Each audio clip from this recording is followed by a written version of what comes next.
Hey guys, this is Gaijin Hunter, and you're listening to the 21st episode of the Third Fleet podcast. This week's is 100% spoiler discussion, so I'm warning you right now. If you haven't gotten through the end of the game, come back and listen to this one at a later time. I'll give you a chance to leave.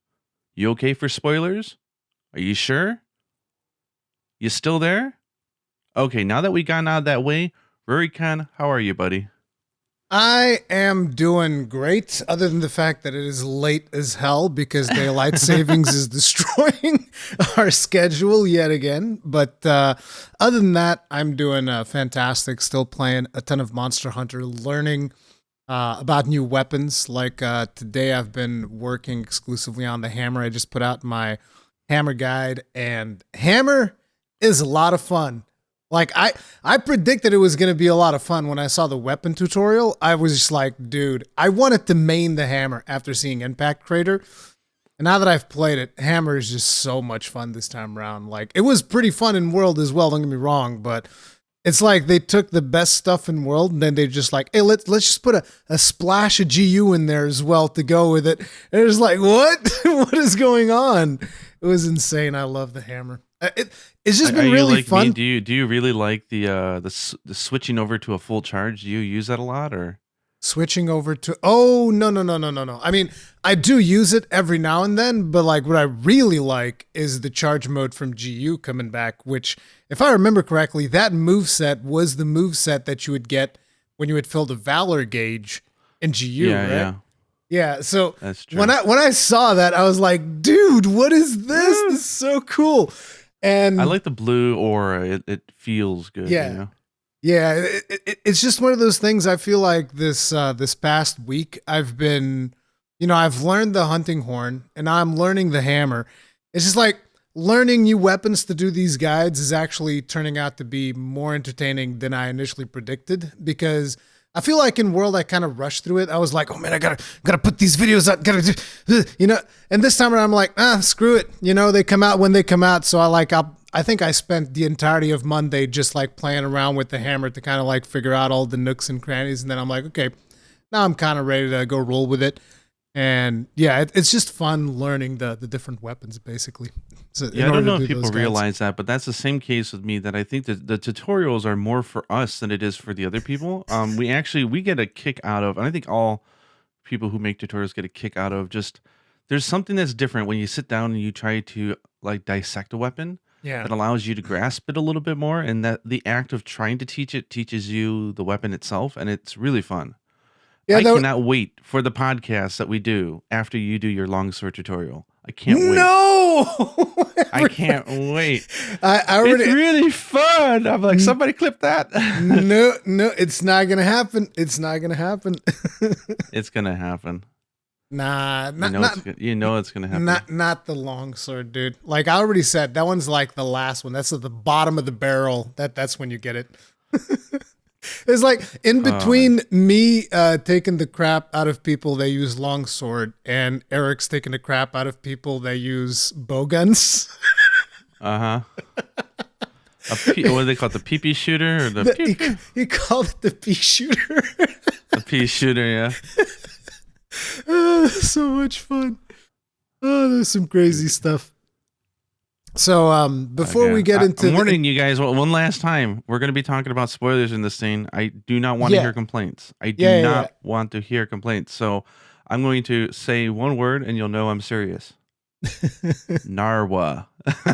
Oh, snap. You know how good that feels to say that out loud? It's like I've been Ibushi. so good about. Oh, Narwa. But I did wanted to bring up kind of like the weekly topics that we wanted to talk about before we go into the really big spoilery stuff. So tell us about the Charm Madness. I know you just made a video about it. I just watched that video. But basically people are identifying that there are actually tables in Monster Hunter Rise. Is that what's happening? There's a few things that are happening, and even some people are debating what I put up, because I think it's, depending on your perspective, it's either more simple or more complicated than I put it, but I was just trying to give people the lowdown. But there's two things. One is, and this is really unfortunate, but there is a bug in the game where some users are getting like the same, like 10 charms, and that's it. Like every time they pull, they just get like if they pull 20 charms from that wisp of whatever method. I can't Mysteries. I remember think the it's the name. mystery one. Yeah. They'll get the same ones in a row, like in the same pull. You'll just see the exact same sequence repeating over and over again. So it seems like they have a table bug where it puts them in some table of like 40 charms and it just repeats it over and over again.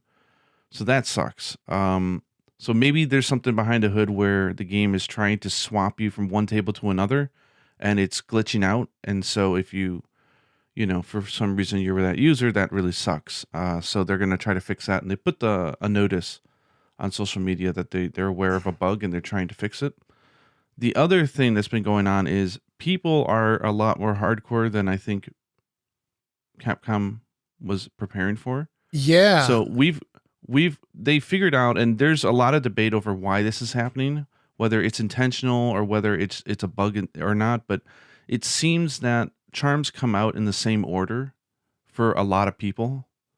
So for example, me and you we pulled the identical 2 charms and we pulled another 100 times. It seems that we're pulling many cases our pulls are going to be identical. So it's like you're going through a list, like a table is what we call it, right? In programming. So you're going through a table of predetermined results where it should have been more randomized, right? So there's debate whether or not that was intentional or whether or not that's a bug. But the thing that wouldn't be too much of a problem. But the thing is there's one, it's not just one guy, but there's one person who pretty much did the last boss like, I don't know, 500 times, and pulled 2,700 pulls from that method, which I don't even know if the average user would pull that many, and pretty much mapped out the entire table and then figured out where it looped and everything. And then they looked at the table and they realized that this person's table compared to other people's tables is not as good. And they're calling it a shit table because it doesn't have there's one god charm that everybody seems to be horny over right now, which is weakness exploit. It involves weakness 2. exploit. Uh-huh. So it's weakness exploit level 2 with I think a level 3 slot and 2 level 1 slots. Yes, that would be an awesome charm to get, right? Apparently it's not in this table. And then the characteristics of this particular table, if you're stuck in it, and tables for people who don't know are decided when you create your character. Whether or not the game is trying to push you between tables is unknown, but right now it seems to be locked in. So the person discovered basically that this one table does not have that charm in the mystery pool, and so they were really disappointed by that. And there are a few charms in that table that are very specific to that one, and so they're like, okay, if you've got a weakness exploit level 2 and wind pressure negate level 2 with no slots, that means you're in that table. And so they've given it a nickname in Japanese, which is the 2 kanji characters for weakness exploit and the first kanji for wind exploit. It just so happens to make the word for the sickness gout. So people are calling it the gout table. The gout table. But I don't know if that's actually the intention in Japanese is to call it by a sickness name. I think they're really just calling out the 2 skills, which is the weakness wind exploit, wind pressure one. But anyways, people are now totally mapping out tables and making there's tools online in Japan wiki sites now where you can put in a sequence of charms and it'll tell you if you're in that table or not. That's how much people are overly caring about this shit, right? The thing is you also have a battle of people saying, look, I'm in that table, but I did rebirth and I got that awesome charm. So all hope's not lost. Please don't freak out. You can still get people stuff out of rebirth, yeah. So it's a two-edged sword. There's a side that says, one, why is there tables? And people are upset about that. That everyone should have an equal chance to get every charm that's available from the same method. And then there's people upset saying, they shouldn't have done tables in the first place. And it's like, the game's going to be updated soon. We're probably going to get decorations for weakness exploit. So I see all of this as a very temporary issue. Plus that charm, if you are a professional speedrunner, I get it. Like you want to have the most min-max possible set. But if you're not, like the average person shouldn't be caring that much about this. It's not that big of a deal. I know people are going to say I'm trying to blow it under or I'm covering Capcom or something. It's an issue. It's a legit issue. People can complain about it. But it's not like you should be resetting your goddamn game and like hoping you're not in that table or something. Yeah, I don't think I would be resetting saves over something like this. I'd be like, okay, fine. I guess I don't get to have the best charm, at least not for now. But I do think that it is somewhat of a valid point, like, because ultimately it's a matter of like, hey, I want to be given the same chance as everybody else to get the same stuff as everybody else. So I do think that it is a definite problem if this is even confirmed, by the way, because a lot of this we're just here speculating. There's that guy who did like the 1700 tests or whatever. But there's a lot of this being thrown in the wind, and the only people that actually know what is happening are the developers themselves. So the first thing here is I believe that this discussion was had also in Monster Hunter World when it came to decorations. Because people were saying there were also, I remember this talk about tables, people saying there's decoration tables, and if you're in a bad table, you're kind of screwed, and people were just like save scumming their way to try and get the, specific, to basically get a preview of the decorations that they would get through melding, because they would always be the same. So like you could save scum and do it again, and then only go up until the point where it had the deco that you wanted. And it's like, the one thing that I will ask you first is like, do you think that's a good method? Like having tables and then eventually, these are the charms that you can get and these are the charms that somebody else can get. What do you think about that? Like assuming that they've implemented that, which we don't know. What are your thoughts on that? It's weird because, and I'll add in, Monster Hunter World also had another table one, which was the Safajiva weapons, the Awakening. I don't know if people know this, but when you try to awaken a skill on a Safajiva weapon, it's already a predetermined list. Oh my So God. you can go in there and you can do 25 awakens and see if, let's say, the Teostra blessing or whatever it's called, see if it comes up, and if it doesn't, you'll never get it in 25 awakens. It is predetermined. But that's why people say you want to do it early when you first get the weapon and see if it pops up, because if it doesn't, it's not random. You don't actually have a chance of getting it. There was a trick to that, and that is, it wasn't, at least from my experience, it wasn't as simple as because I save scummed for those weapons. Okay, because it's a linked list. That was just like, I was looking at that and I'm like, okay, this is insane. I save scummed for that because that was just way too much. But the way that it worked was like, you'd go down a path, and then if you would every now and then change that a skill, even if you didn't want that skill, you could potentially get the skill that you wanted. So like, for instance, in my case, it was Zora's Essence because I was playing Gunland. So getting Zora's Essence basically meant I needed one less Zora piece in my set. So I would always want to get Zora's Essence in my Gunlances. And I remember specifically, resetting and be like, okay, now I'm going to change this skill around and see if I change this, where it's going to take me. And I would always get it. Like sooner or later, I would always get Zora's Essence in every single Gunlance that I got. Like sometimes it would take more pulls. You but got lucky, I would always because I did the same thing where what you're doing is you're walking down different lists, right? So you have a list of, let's say I had it where I had 40, I think it was around 40 awakens I could do, and I was trying to get a specific skill. I can't remember what it was.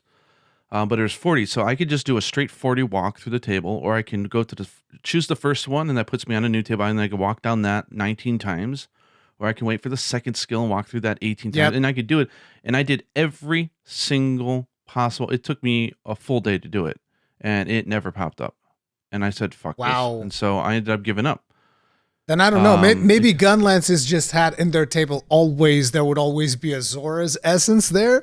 Because like I could get a Zora's Essence in any Gunlance, it would just take way too long. And I bitched about it like a bunch. Like there was a weapon. Yeah, but is that a 5-star skill, or is it not? Or it's probably something that's not as rare. It comes up more often. Zora's Essence, I don't remember if it was 5 or 4-star, but it was super rare. Zora's Essence was mega rare. It was one of the rarest things ever for me specifically. But it's interesting because I actually broke the number of attempts. Like the game stopped tracking because you get to 99 and it stops. it doesn't track anymore. So you keep awakening and it's just, whatever, dude, whatever you're doing, we don't care. Keep going. But it would just stop. So I went overboard with that. Yeah, I went really crazy. So I have some mixed feelings to give on your question. So the one is, do I think having tables is okay? One, I think from a programming perspective, it's probably necessary because, like, if we're talking about billions of different combinations, you can't just have like one list of like a billion different configs and just like the size of that list would be ridiculous. So I think they have to split it up for memory and other types of weird purposes. I could be wrong, but that's my assumption. It's weird because I'll start with the positive, then I'll give the negative. Or no, actually, I'll start with the negative. So the negative is you would have to be a little crazy to say that it's totally fine. Yes, I think everyone deserves to have the equal chance. And there's something that feels cheated, and this is the same with like casinos and UFO catchers and everything, where if something says that something is random, then you feel that the next pull, if you are lucky, could be the jackpot.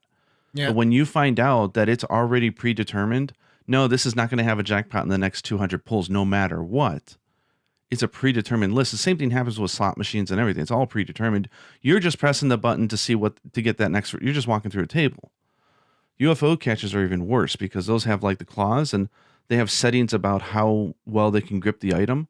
So not only do you have to wait for the table to be a specific one where it actually grips it really good, you also have to have good aim.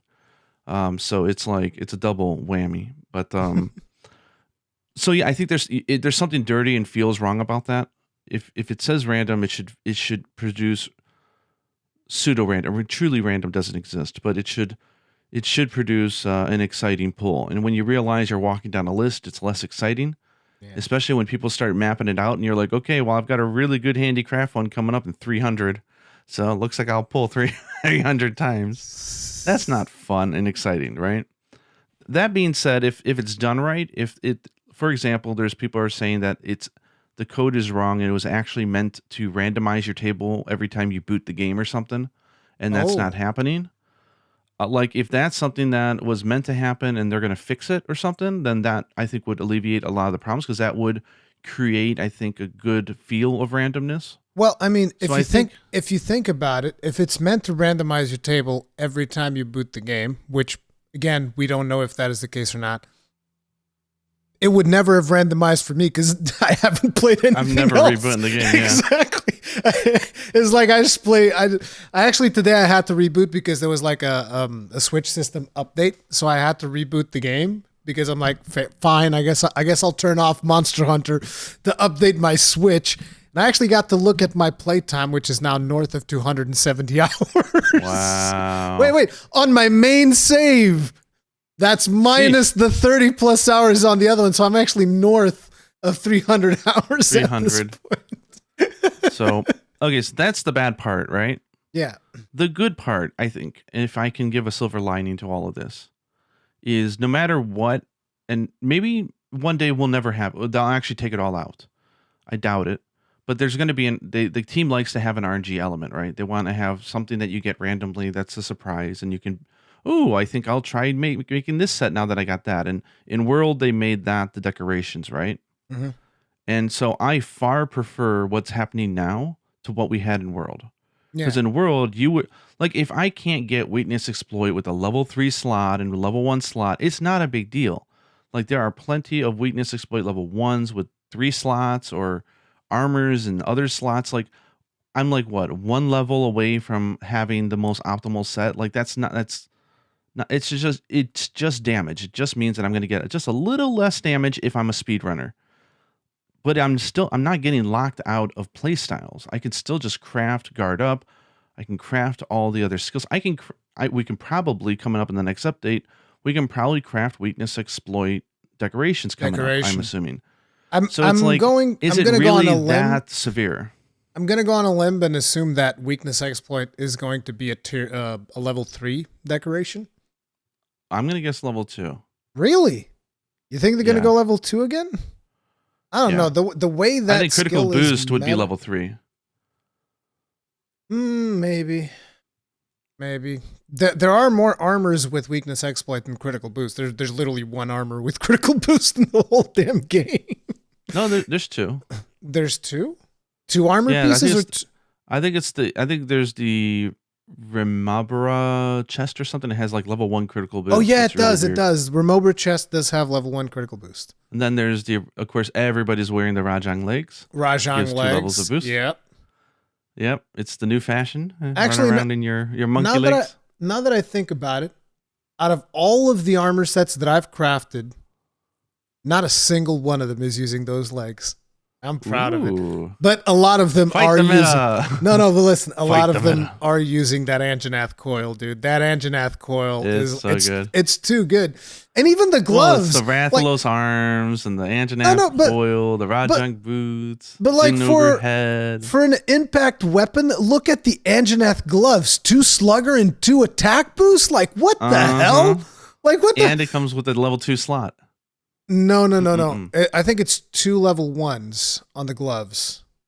I don't think the gloves come with a level 2. Oh, sorry. Yeah, I'm thinking about the waist. I love The the waist. Anjanath waist. The waist is beast because it's 2 attack, 1 tier 2 slot, and 2 tier 1s.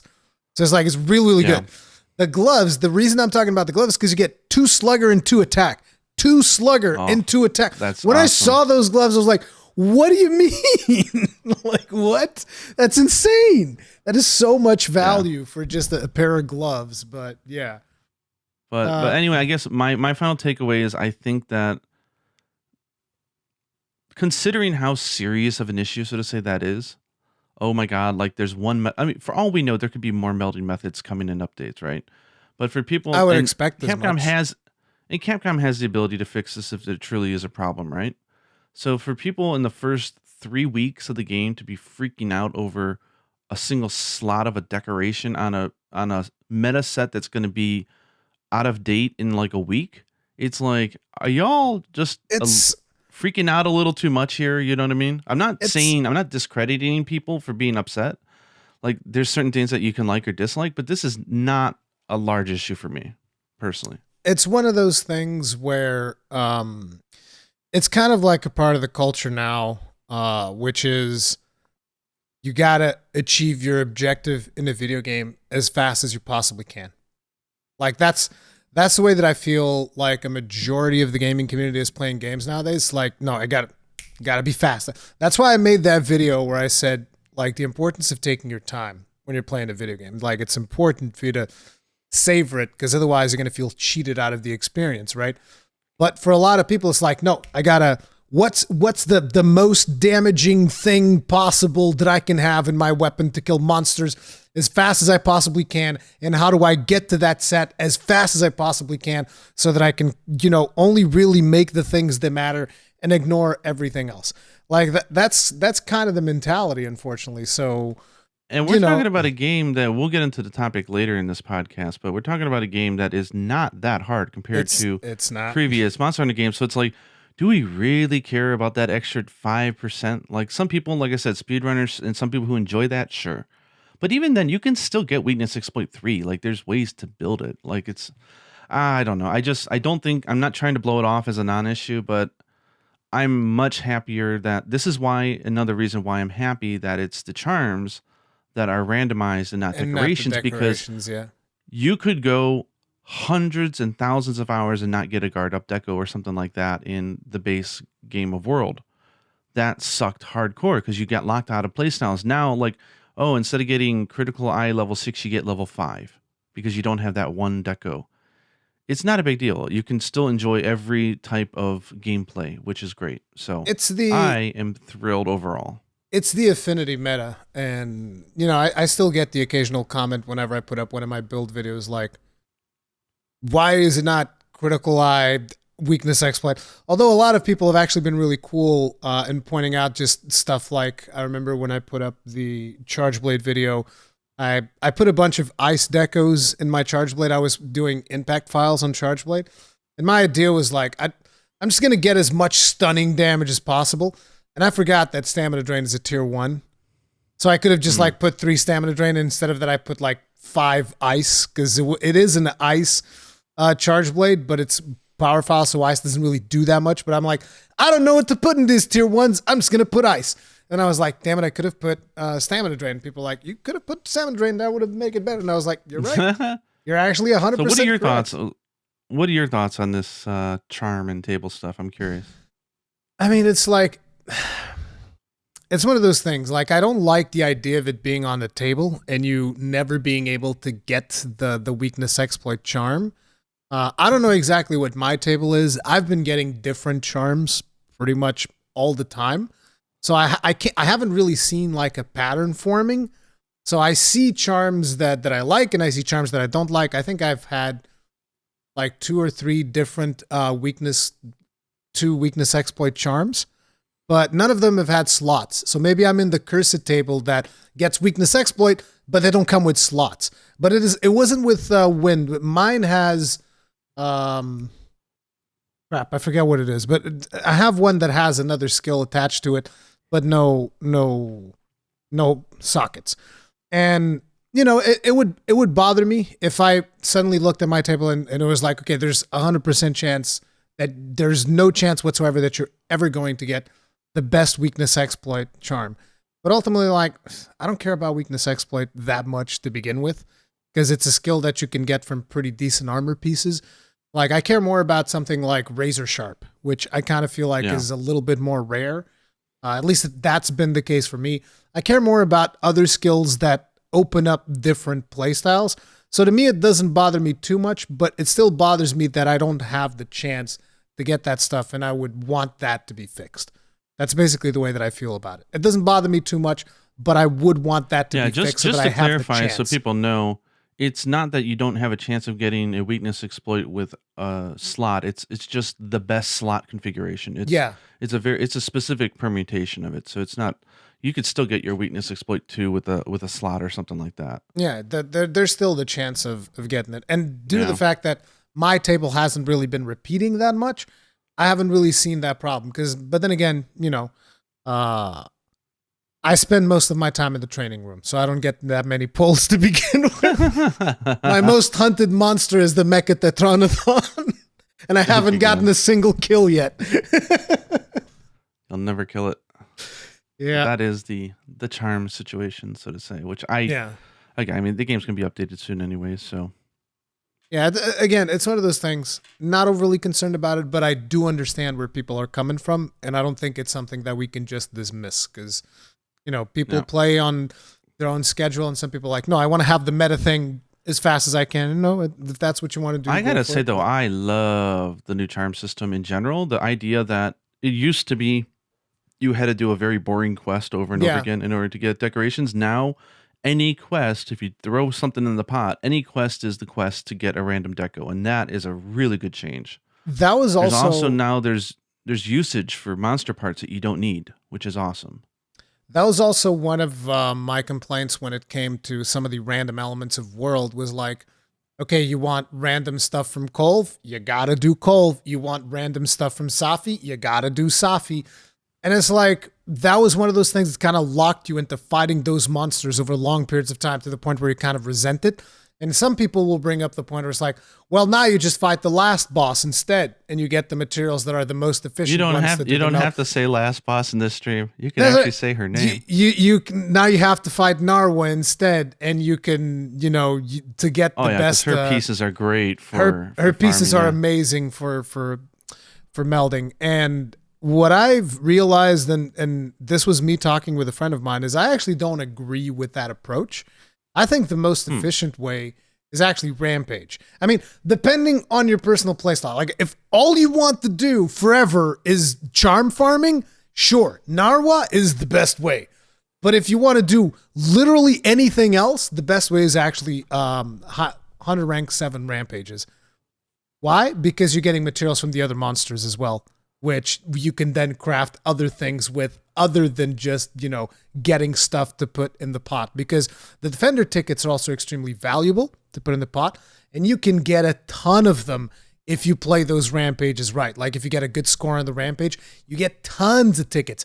Is it more valuable than Narwa's? No. But on top of the tickets, you get materials from all of the monsters that were involved in the Rampage, which then allows you to craft other things. So in my opinion, rampages are a better use of your time. But a lot of people don't like rampages, and it is what it is.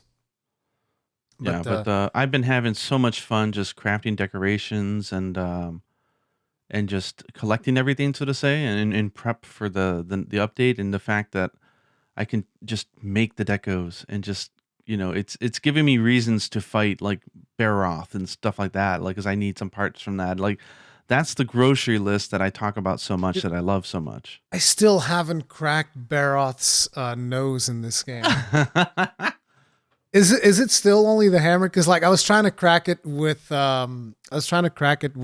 stun lance, with the impact damage from the stake from wide shelling. I don't know if you can do it. I was trying to. I wasn't able to because he died I don't before know. I did it. It might just be hammer. I also wasn't able to do it with the hunting horn. Horn. Horn can do it too? Okay. Then Horn is a blunt weapon, so yeah. It's just that this time around, Baroth gets into his friggin' teacup mode, and he just doesn't stop. He's like, teacup attack. Here I go. Thomas the tank, he tries so hard. Yeah. Baroth the tank engine. I mean, if you want to knock his head off, one thing that I've noticed a lot of people are not utilizing a lot, and I might do a video on it, is how often have you seen people using the sand pits, the anthill pits? Oh, I use them every chance that I get. They are really good. Yep. For those of you that don't know, whenever I go to the desert, I just bring 10 small barrel bombs, and when we go into the area, I just throw the little barrel bombs, I blow it up, and then boom, you've got a trap you can lead them into. No, I let the monsters ram them down. Like I'll put myself in the path of the thing, and I'll just be like, go on, boom. But those of you that don't know what we're talking about, in the sandy plains, in the big deserty area, there's like these little pillars of sand. Yeah. And those are destructible, so you can either blow them up or you can have the monster charge into it and they will break it. And then when you break one of those, it creates a little quicksand thing that the monsters get stuck in, acts like a pitfall trap, basically. So, yeah, it's great because small monsters are fine. It's just for large monsters to fall into. So, yeah. And I think there's 4 of them, actually. They're the little orange, like little squirrels that you can see on the map when you expand it. You can actually see the traps in the map? Okay. Yeah. If you hold the minus button, you see that it's got little swirls, like orange swirls where they're at. So there's 3 in the big area on the upper left, and there's 1 on the one above the subcamp. See, I got really confused when you said swirls because I thought you said squirrels, and I'm like, squirrels? That sounds like a weird icon choice for a pitfall trap, but okay. So another topic that's been making the rounds in the community this week, I feel like, has been the difficulty. I feel like I've seen a lot of people talk about this, and I'm just going to give my 2 cents on the overall difficulty in Rise. And I already said I think that Village is way too easy, and there is a good side to that and a bad side to that. The good side to that is that it allows newcomers to not have to spend as much time in the training room, which can get pretty boring, particularly if you're new to the game. So they basically can pick up any weapon that they want, jump into a quest, and they're not going to be overly punished if they have no idea what they're doing. Some would argue that's a bad thing. They should get punished for not knowing what they're doing, but basically this is making the game much more welcoming. So when it comes to Village, like, I get it, and, while it does bother me a bit, it doesn't put, like, I can see the upside of it. So I'm like, okay, this is fine, whatever. The real challenge for me is going to be in the hub. Then you get to the hub. I think the hub is all right. It does feel, now that I've gotten more accustomed to it, it feels slightly easier. But then again, this is like after 300 plus hours. I guess it's supposed to feel easier at this point, right? It's not like the game's going to be too challenging after 300 hours. I mean, in Iceborne, for instance, the only thing that really poses a challenge was whenever they put out a new DLC monster and whenever you fight Rajang. Because Rajang's always going to do Rajang things, going to screw you up. Either that or Kieran. Kieran could sometimes still sneak up on you with a couple of weird lightnings, and you're like, oh my God, no, he got me. Boom, done. But other than that, I do think that, at this point, with all of the added mobility that we have, it definitely feels easier. But it's also the fact that players start evolving. And because of the fact that World brought in so many new players, This is something that I've seen in Dark Souls as well, which is, a lot of people played Dark Souls when Dark Souls came out, and they got really good at it. They played it to a ridiculous extent. So then when Dark Souls 2 came out, we're like, well, this one's not as hard.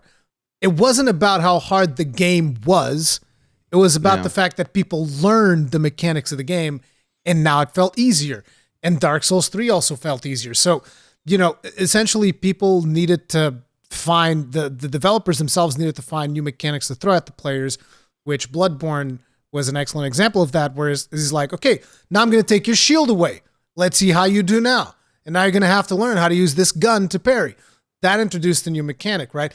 And that's one of the reasons why a lot of people come in and say, oh, I want Bloodborne 2. And I'm like, no, because it's going to feel easier. I want the next thing, the next Miyazaki thing, right?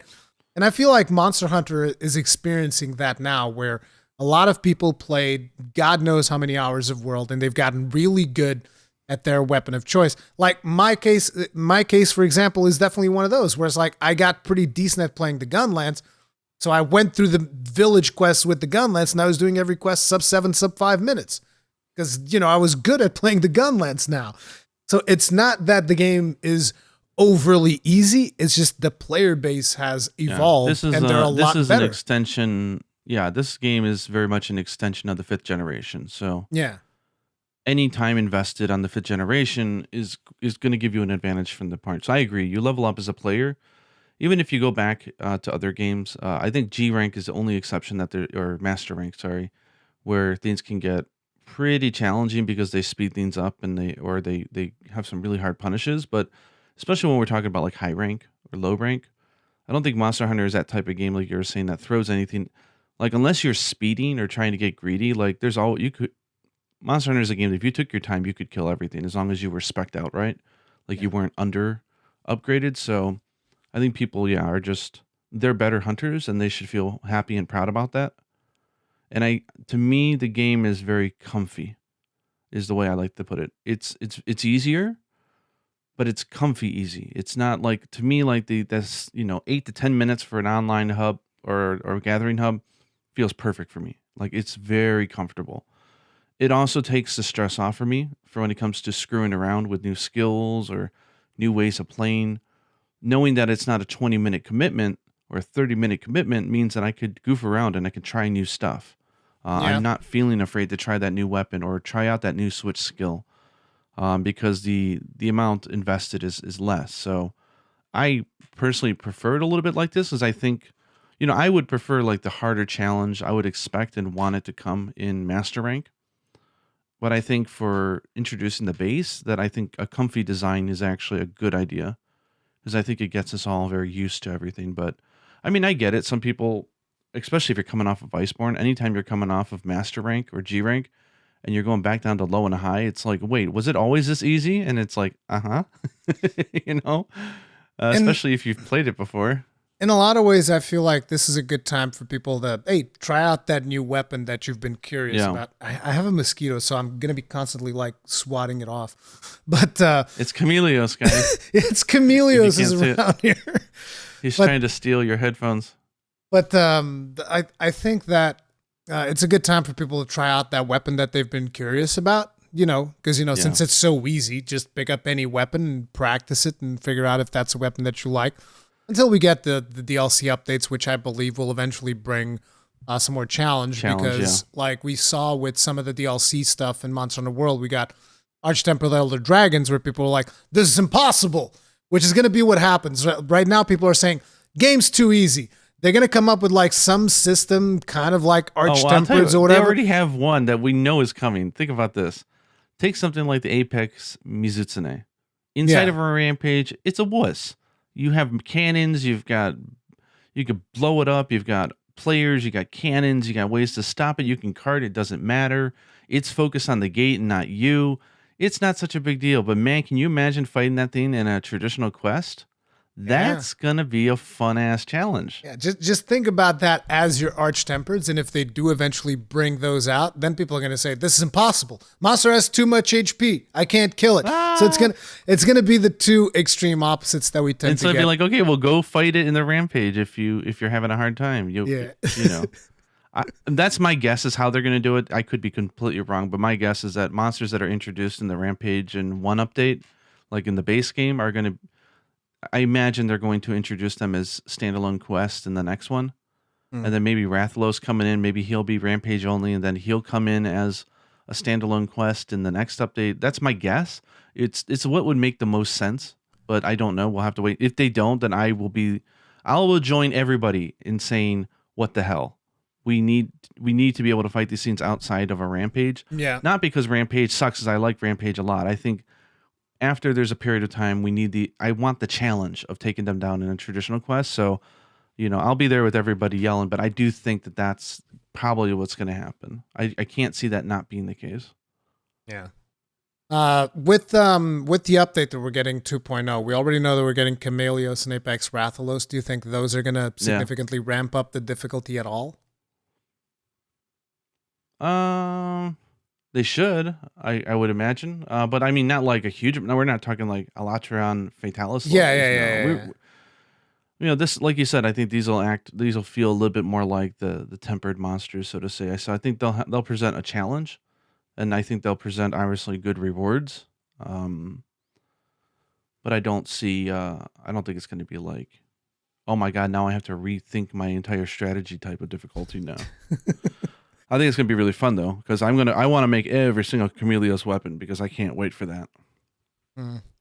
I don't know. I never really did too much Chameleos stuff in GU, which is pretty much the game I've played the most where he is also in. Yeah, because I play Gunlance, and I don't even did he even have a Gunlance? I don't think his Gunlance was very good in GU if he did have one, because I never bothered crafting it, so it can't be that good. As for Apex Rathalos, I'm very curious to see what his thing is going to be, because like every Apex monster kind of like has something that they kind of do a little bit differently. Like Rathian had the little poison stuff that she throws on the ground. Yeah. Mizu has the explosive bubbles. Urzuros has the Omega butt stomp. And then so I think people are saying, oh my god, it's the Deviants, and they are certainly borrowing heavily from the Deviants, but they're not the same monster by any means. There are some differences, but I think they are borrowing from some ideas, so I think we can expect Rathalos to be a little bit like Spam Lord.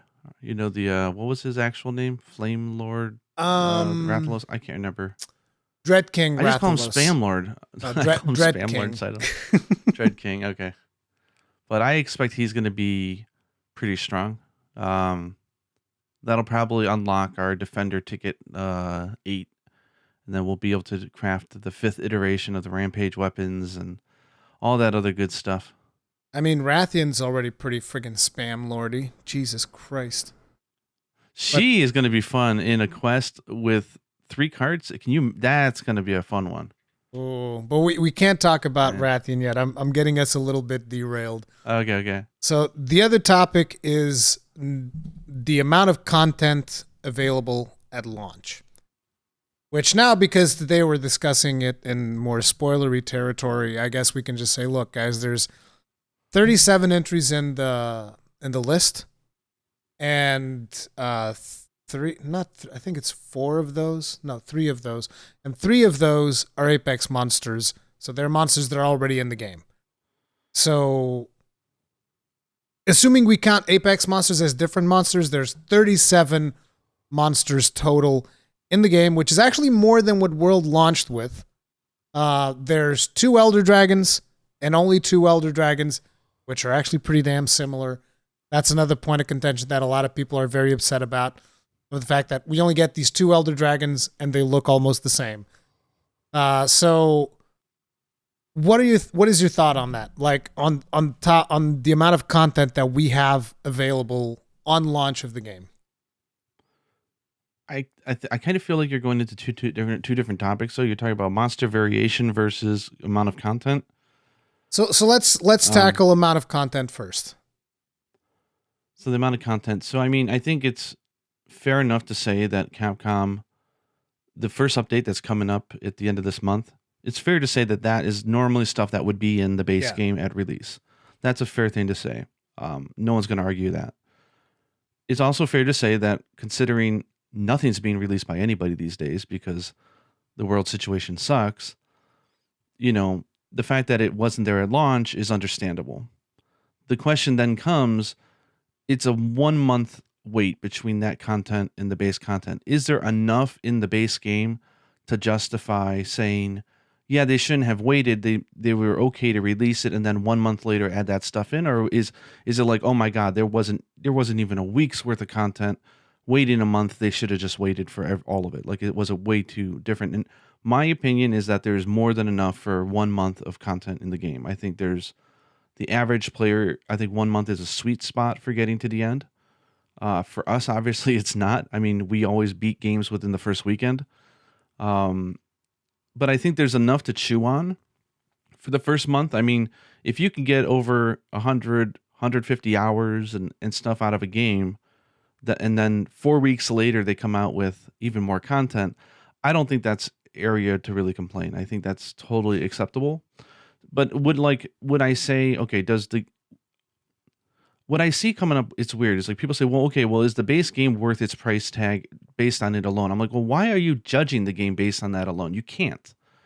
We know that the game is coming with a content update. That is what you get for the price of the game. You can't just take part of it and say, okay, well, was it worth it? You know, to me it is, but I just don't see it as being a very valuable argument or discussion to have. So here's the thing, and I think that the main argument is thinking about the future, right? That's something that I want to really point out with this, is always thinking about the future. Like, what are they going to do with the next game? And let's put it like this: is Monster Hunter Rise worth the base price on release with the content that it has right now? Definitely. My opinion, definitely. Is it what Monster Hunter fans have come to expect, though? No. I don't think that. And this is the thing that bothers me, though, is that people are quick to say, okay, look, there's a 4 week delay between the typical end game. I'm just putting quotes around that. Yeah. The end game content is usually there at launch. There's now a 4 week window. And people are quick to say, I understand. It's the middle of a pandemic. They had data theft. It's been challenging. So if they just need, by splitting up by 4 weeks, if that's what made it possible, then I fully understand. But then they'll say, but we have to call it out. It's bullshit. It's wrong. Hey, you have to call it out. You have to say, why do you have to call it out? If you're telling me that you're accepting the fact that there's a 4 week delay because just the overall situation, then fucking accept it. Like, don't sit there in the same breath and say, but we really need to call it out and say what it's worth because they might start doing this games as a live service crap. I'm like, guys, seriously, calm the hell down. I don't think that's going to happen. But it's just something that I hope not to see in future games, because a lot of developers nowadays, they sit and they start getting sometimes too comfortable. I'm not talking specifically about the Monster Hunter team, not talking about them, but like certain publishers will be like, this is fine. Just look, see, it worked okay this time, so next time we can just do the same thing. It'll be fine. That's the point that I'm trying to make. It's like, I don't think that this is what Monster Hunter fans expect. Is it still worth the money? Definitely. I'm over 300 hours in at this point with the game, and I still haven't done nearly as much as I want to do, right? Because I'm going to play every weapon.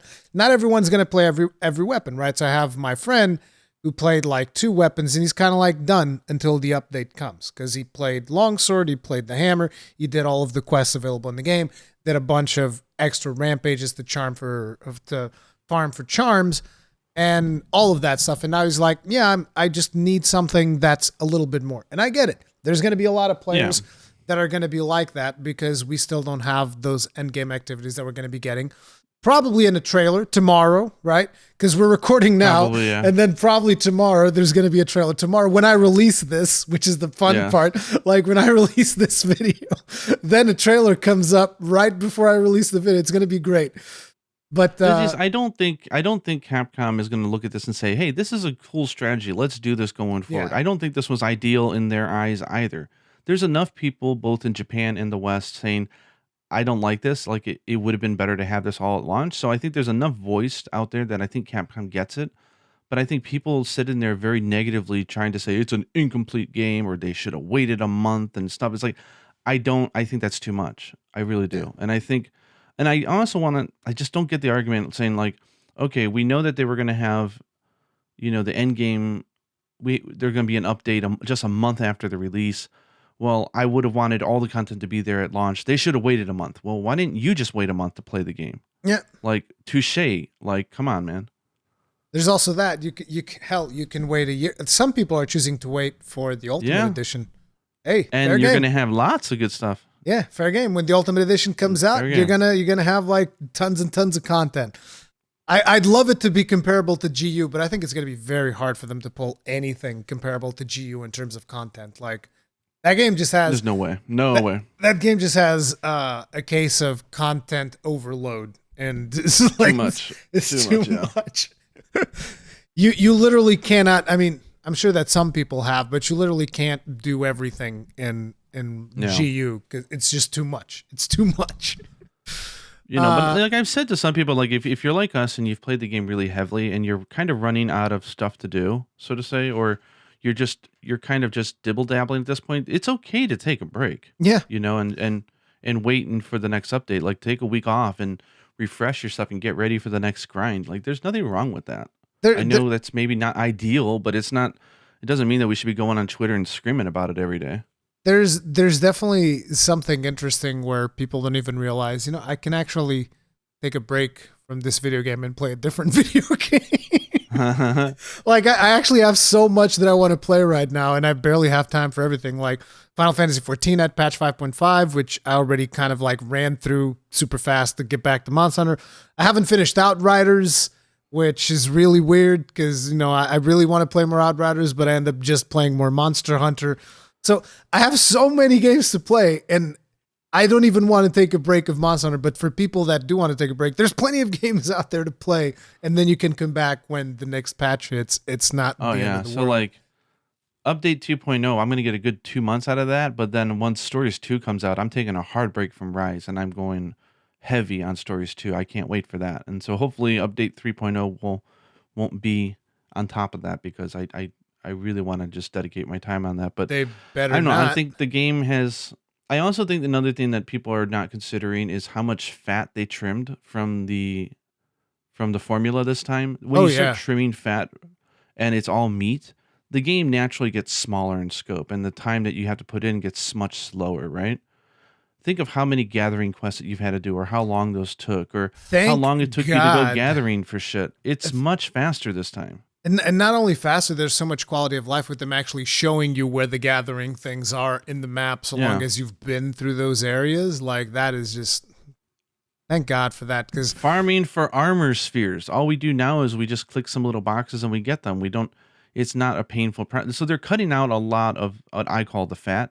Some people may have liked that stuff. I don't know. But that naturally also... streamline isn't the right word, but that thins it down a bit, right? But I think the quality of the time that we're getting is higher as a result. 100%. 100%. So I feel good about the amount of content, especially because I remember that this is a base game, and I do keep in mind that there's a lot of people in the West who are not used to base games. This is not a concept that has been overly executed in the West, right? Like Monster Hunter 4 and 4 Ultimate, people never got to play 4 base. They don't have a base to jump. Or even the time jump between Generations and Generations Ultimate was huge. Hell, it was even on a different platform, so I don't even know if the same people played it.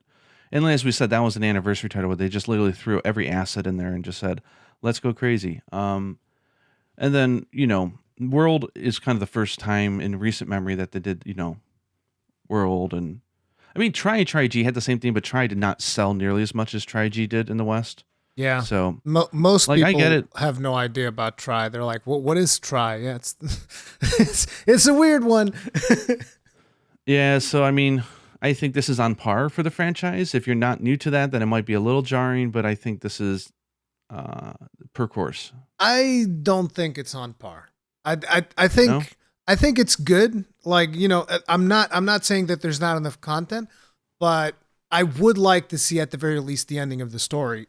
Because you always keep in mind the past games never had updates like this, right? Yeah. But like if we're looking at, we have to consider this month as being part of the base, right? Even though it's 4 weeks out, we don't know the full content of this update. But if we consider this update plus the base and compare that against like Monster Hunter World when it came out, I think the content's fine. The content is already more than Monster Hunter World. I already explained that because like in World you had 31 monsters, 5 maps, and here you have 5 maps, 37 monsters, and the Rampage map on top of that. So there's also like a whole brand new map and game mode on top of all of that stuff. So technically speaking, this game already has more content than Base World when Base World came out. The difference was that Base World had the tempered system and this one doesn't. That's the so, main I mean, we thing. don't know. We're really going to be able to judge this, I think, on the next update, right? And then we can say, okay, this is what they're presenting as the end game, so to say. Is this sufficient? I think that's going to be a fair time to start judging it and saying whether it was the right move or not. I think we haven't seen it yet, so I think it's a little hard to judge it. But I don't know. I'm very happy with the game. I'll put it that way. But anyway, let's take a check on the desire sensor. How's the desire sensor been treating you? Have you been lucky with your drops or not so much? Or are your purple orbs getting held ransom by the desire sensor? The purple orbs is just ridiculous. She's holding them at ransom. Yuna seems to be getting them with no problem every time we play. My God. I think I'm at like 45 Magna Malo and I've gotten 2, which I heard is really good. Damn. Because there's some people have not gotten one and they've hunted much more. Now that I think about it, I don't even know how many I've gotten so far, but I know that I've crafted an armor piece that required it, and I've crafted the gun lance. So I've had at least 2. I think I might have also only gotten 2 so far. That's insane. And I've killed a bunch of Magna Malos as well. So I mean, the only good thing is now that I used the Magna Malo, I think it was a switch axe. I used it a bunch. I got to a point now where I can't get another purple orb, so I just rolled back all the crafting and I used those materials to make the heavy bowgun or the light bowgun. I'm just like, whatever, fine, don't give me it. That never feels good. But I have an interesting thing with the desire sensor. So I've been working on a lance build because I want to basically make one build for each of the weapons that I've done on a guide, just to have those. And I wanted to do something for the lance where I wanted to do an elemental build because, most of my builds have been kind of like, okay, you can use this on any monster. I was like, no, I want to do an elemental build. And I decided, okay, for the lance, I want to craft Zinogre's lance. And you need that Jasper. Yeah. And that Jasper was not dropping. So I spent like a whole afternoon farming Zinogres just over and over to the point where I was actually dying to Zinogre, which was just like... Yeah, because you're just getting like exhausted. And yeah, like I was getting reckless. Exhausted. And eventually... on the last night of the day, which I was like, okay, this is the last one. After this, I'm done. I quit. I get 3 orbs, 3 Jaspers. I got the one. Big FU, like that's the middle finger from the desire sensor. I got like 1 from just regular quest rewards, and then my Palico's ripped off 2. No, 1 Palico ripped off 2 of them, and I was just like, what the hell? This 1 Palico is just like going like, wee, give me those Jaspers. All them Jaspers, like 3 in the same friggin' hunt. I'm like, that's insane. Oh, wow. So, yeah. Well, it's like yesterday I was on Twitter talking about hey, I don't think weakness exploit. I don't use it on all my sets, and I don't think it's, and then I say that, and then immediately that evening I got Weakness Exploit 2 with 2 level 1 slots. It's like, oh, that's a nice charm. I was like, there's irony for you right there. You say you don't want it, and then it gives it to you. So I think you have to pretend you don't want it. But you just have to pretend that you don't actually want anything, and it gives it to you. And another thing that has been very rare for me is freaking Wyvern Gems. I can't get Wyvern Gems to save my life. Really interesting.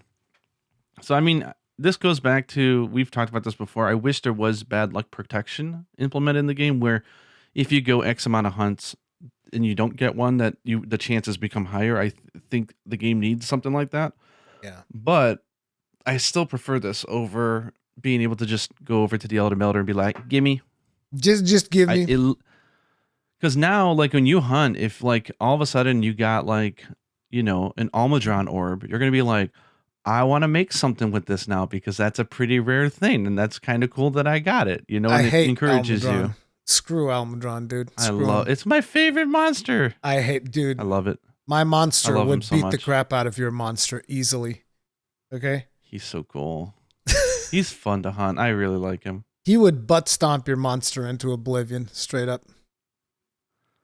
No, actually, I think you would pick him up by the tail and just be like, splat, splat, splat into the ground. Kind of like Rajang style, like splat, splat, and then butt stomp. I've also discovered not only do I really enjoy using switch axe against him, but also dual blades as well is really fun against Almudron.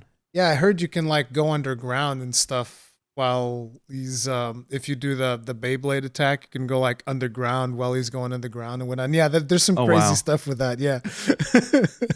Interesting. No, but I love that monster. But now that we can talk about spoilers, I have one thing that bothered me to no end. I was very disappointed by this. And that is the fact that there's no Tetsukabra in this game. They got to keep something for the Ultimate Edition. I'm disappointed as well. He would have been. Come he on, man. Are you going to put a baby Tetsukabra in the Gathering Hub and not actually have a Tetsukabra in the game? And it's like, considering that, I think Tetsukabra is pretty much like a low tier monster, right? He's like whatever. I don't know if they're going to be adding him late, unless they're giving him like the treatment that they've given to something like Toby, because Toby is a goddamn beast. Like Toby got himself on some steroids program or something, and he just like shreds. He just shreds throughout the stuff. So I don't know what happened there, but because Toby in World was a complete pushover, Toby in here is like jacked He's up. Fun. I like him a lot. Yeah. Yeah. And what's his face? Juratotus is also he's no pushover anymore either. Like he'll beat your face and his gear is good. Yeah, he's got the good gear too, for sure. I'm actually using some of his pieces in some of my sets, but yeah. There's the chest has like power prolonger level 2 or something. It's so good. I know about the chest. I know that the gloves don't have a skill, but I think the gloves don't have a skill, but they have like a lot of good slots. The helmet's got like offensive guard, and where's the guard up? I don't know. I know that it has offensive guard because I'm using it, I think maybe for my lance set or something like that. But also the legs have like 2 levels of guard up or whatever and good slots. So it's really, really good. Yeah. So I was surprised. No Tetsukabra. No, but still no Tetsukabra. Very, very disappointed. But I would love to see him. I would love to see them revamp him, maybe go drill tusk on it, give him the drill tusk, make him a little bit harder, make him pull out those big ass rocks and then he drops on top of people. Like that was good stuff. But yep, it is what it is. So now I guess it's time to get into actual story. How'd you like the story, or did you even care about the story? I still like. Go on. I liked it, and I liked it a lot. I think. I don't know if we've talked about this offline or online, but Monster Hunter has never been about. I mean, maybe Monster Hunter 4U is a small exception because of the scale of the 3DS made it so they can create a lot of assets and they can have an adventure. But the stories in Monster Hunter are generally functional, and that's it. It's just trying to give you an overall story arc to tell you why are we here and why are we doing this, and that's it.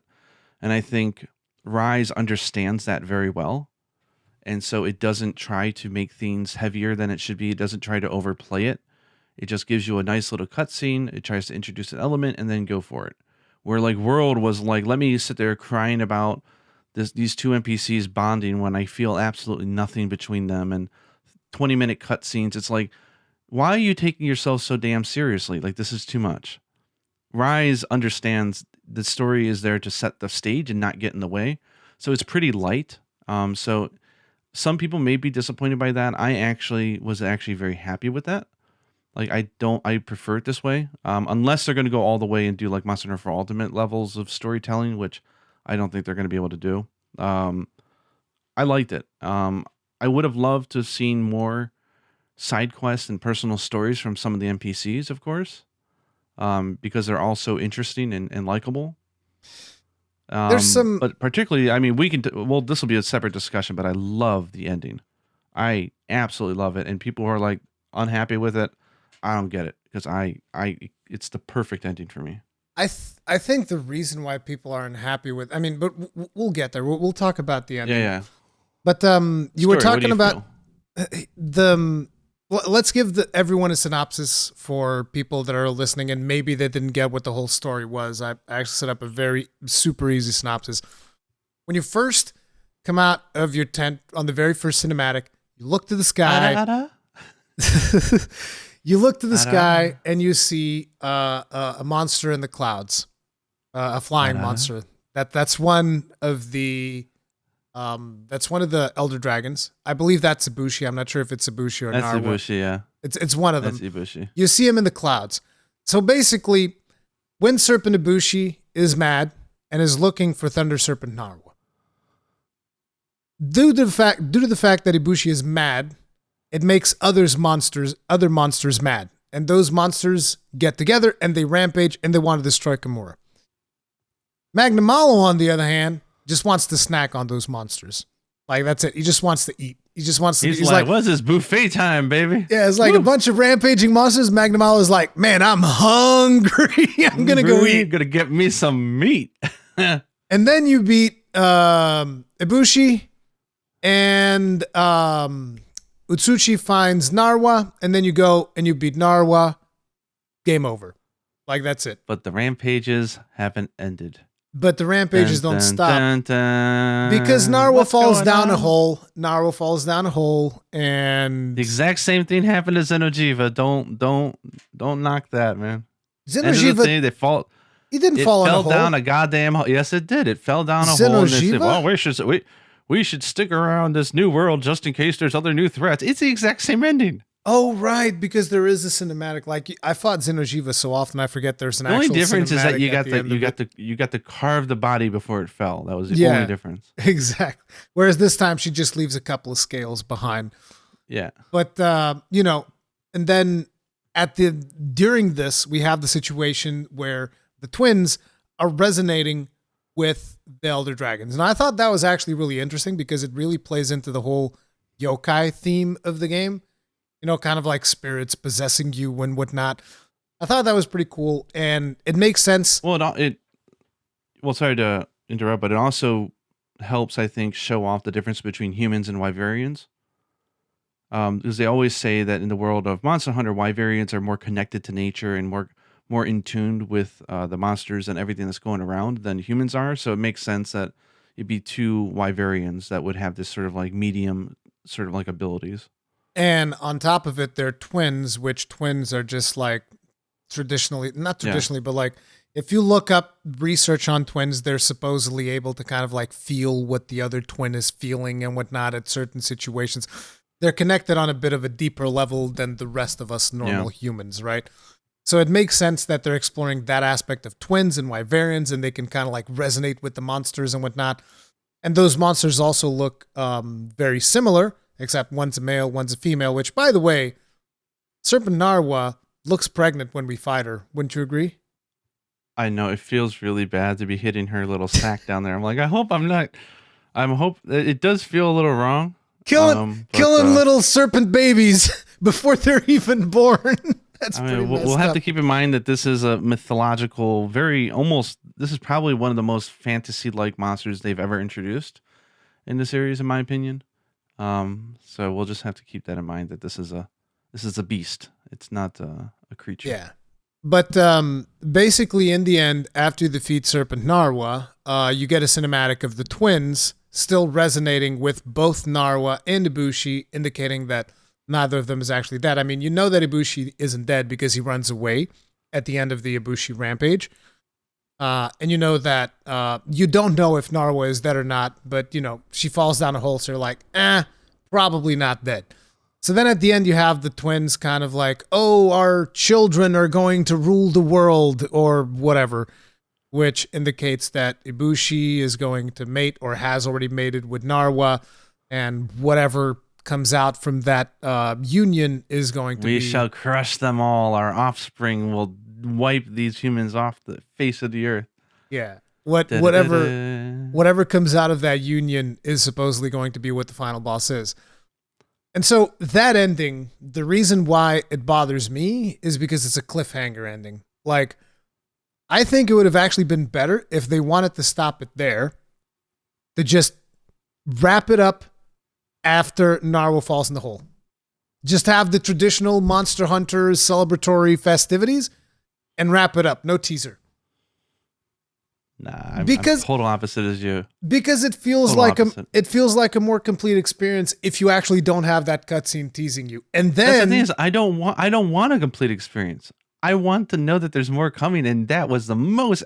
We got up out of our seats excited when we saw those two twins with the glowing eyes. We're like, oh shit! It's like a sitcom. It's like, holy shit! And we don't have to wait for the next game. The conclusion is coming. Like we get to see that extra story, like this awesome cliffhanger, this hint of something amazing and cool that's going to happen. Now I'm really looking forward to the updates. Can you imagine? They're just like, oh yeah, we're going to have some updates with some new monsters. Okay, that's great and all, but now I know it's more than that. I get to see what's going on with the story. That's exciting. But that's only going to happen in 3.0. Like 2.0, I think it's just going to be monsters, right? Yeah, well, that's plenty. I'm psyched waiting for that because now I know this setup is cool. I can't wait. Like the setup is definitely cool. It's just one of those things. I'm always someone that doesn't like, oh, here's a cliffhanger ending, and I'm like, no, I want to know what happens. Now I'm gonna be sitting around for months. You're gonna know. A true cliffhanger is one that they never resolve. This is they're teasing you for the next episode, but the next episode is gonna come. So I think I can understand some people don't like that. For me, this was the perfect way they could have did it. I'm so invested now and excited, and I can't wait to see what happens. And we're theory talking, and we're going crazy about it. To me, this feels far more satisfying than just all of a sudden going, oh yeah, and there was also this monster. Like later on, it's like, hey, I thought there was the ending, and then falling down the hole is obviously not a very satisfying ending to begin with. Yeah. So I mean, if they're not going to let us kill and fight these monsters to death already, then the best way I think they could have did it was the cliffhanger, because the ending would not have felt conclusive. Because we're not allowed to fight and kill them. Imagine if you saw like part of that cutscene in an upcoming trailer, though. Nah. Huh? Okay. I mean, fair is fair. We're gonna have to agree to disagree on that. Different strokes for different folks, but we're so hyped. I'm still excited for it. Don't get me wrong. Like I'm super excited for it, but I'm someone that's like, when I'm playing through a story, I want to see the whole story. I don't want to like. I'm terrible at consuming like certain TV shows, specifically because then I know it's going to be like a one episode a week thing, and I'm just like, nope. I'll just wait for like a year and then watch it all in one sitting. Like this. So that explains it, because I don't mind binge watching, but I'm actually the other type who I actually like the weekly cadence, because like even with like Game of Thrones or The Mandalorian, like having those little like not knowing what's happening in the next episode, but knowing that it's coming, like that week of just like what's gonna happen, like I love that. So I like the cliffhanger. I like being baited. So that's fair enough. So now let's talk about the fights themselves, because this is something that we haven't talked about at all. Really quickly though, I gotta say how much even more attractive Minato is when she's got possessed eyes. Oh my god. It's great. That was awesome. I'm still all about Rondine. She might not be getting possessed by evil, or maybe not even evil, just like elder dragons, but she's still the maybe wife. She is evil. Maybe she is evil already.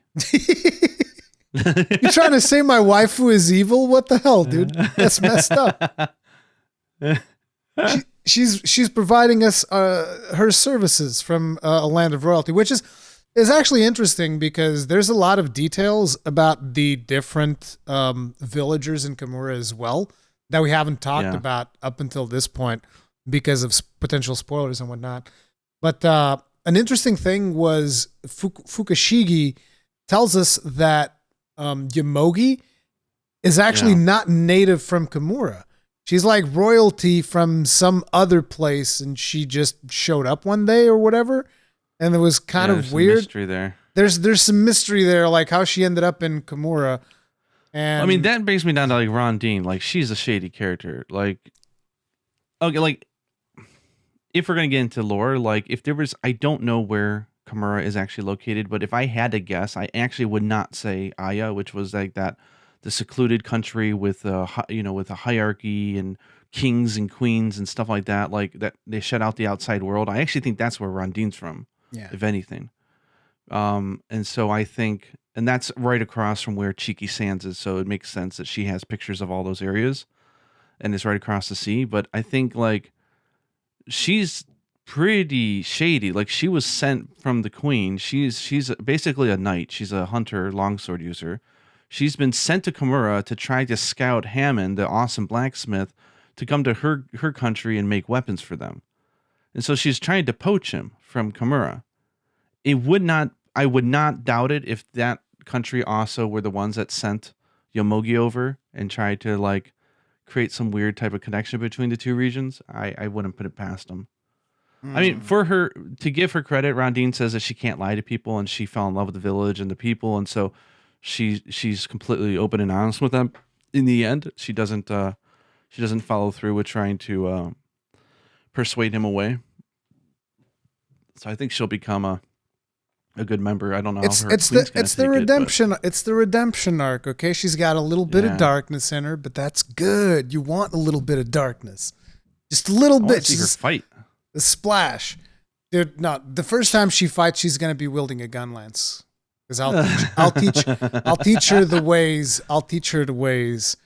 She will be blast dashing into the field. She's going to ditch this longsword nonsense. It's just a phase. Everybody goes through their longsword phase. Rondine is just going through a phase. But yeah. Another interesting little story that is in there is the kid who makes the rice balls and the candy apple girl, right? She's the one where they go off on an adventure. And what is it that tells us this? I forget. It's the kid himself. The rice ball kid tells us this. They went off on they were doing something in the shrine ruins and some monster showed up or whatever. And he got mega scared, but she was the one who he basically shat his pants. Yeah. And she was like, I gotcha. The little candied apple girl was the one who saved them both and ensured that they survived. So that's also interesting. Then there's the guy who's got the hots for Hinoa, who's the guy that he's next to the blacksmith.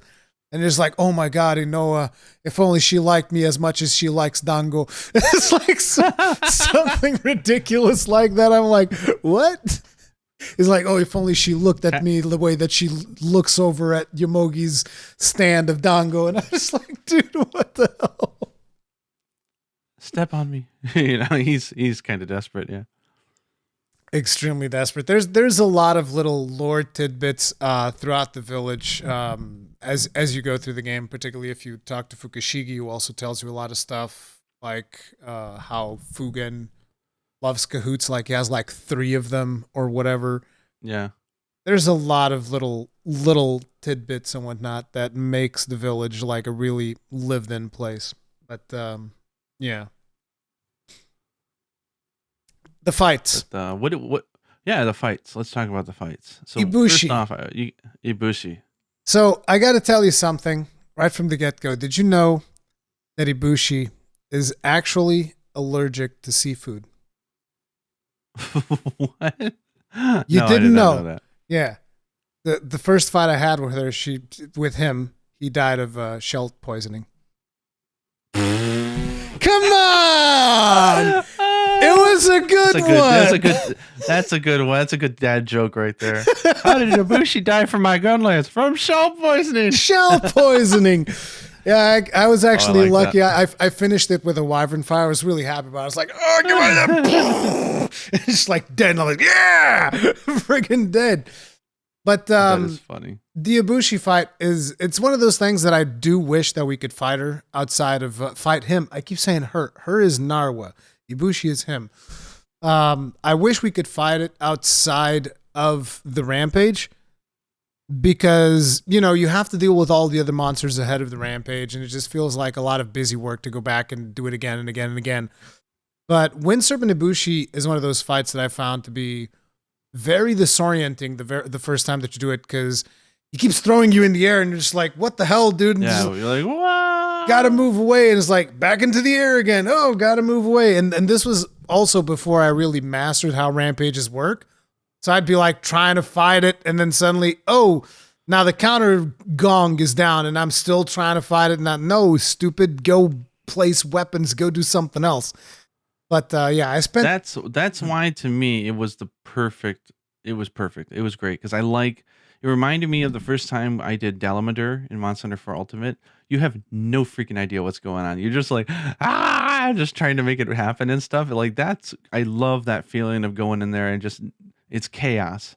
And then he does a special attack and you're like, oh shit. And like rocks are floating in the air. It's like poltergeist and someone hits the cannon and blows him up and you're like, whoa, like it's great. There's so many crazy good feel-good moments. It was definitely a lot of fun. Like I'm not saying that, the disorienting was a bad thing. Like it was good because it felt very refreshing. Just like, oh, this is a crazy fight. All these things are happening at once.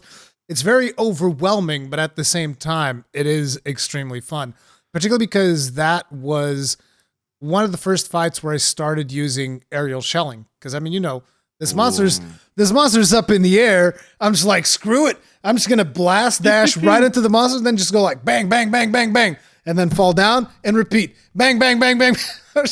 And that's kind of how I still fight Narwa a lot of the times. Like if Narwa is in a position where I'm like, okay, it's flying and whatnot, and I got a good angle on it, just go in, bang, bang, bang, bang, bang, just aerial shelling all the way. And it's a ton of fun. It is a ton of fun, particularly when the counter gong is active and you see the really big numbers on shells. Like that was a blast. So what excites me is if you look at Monster Hunter, whenever they do this, where they have you encounter an Elder Dragon and you fight them in like their first phase, so to say, and then they run away. The same thing happened with like Velkhana. Like it excites me because this was kind of like the greeting. Like we got to say hello, we got to dance a little bit.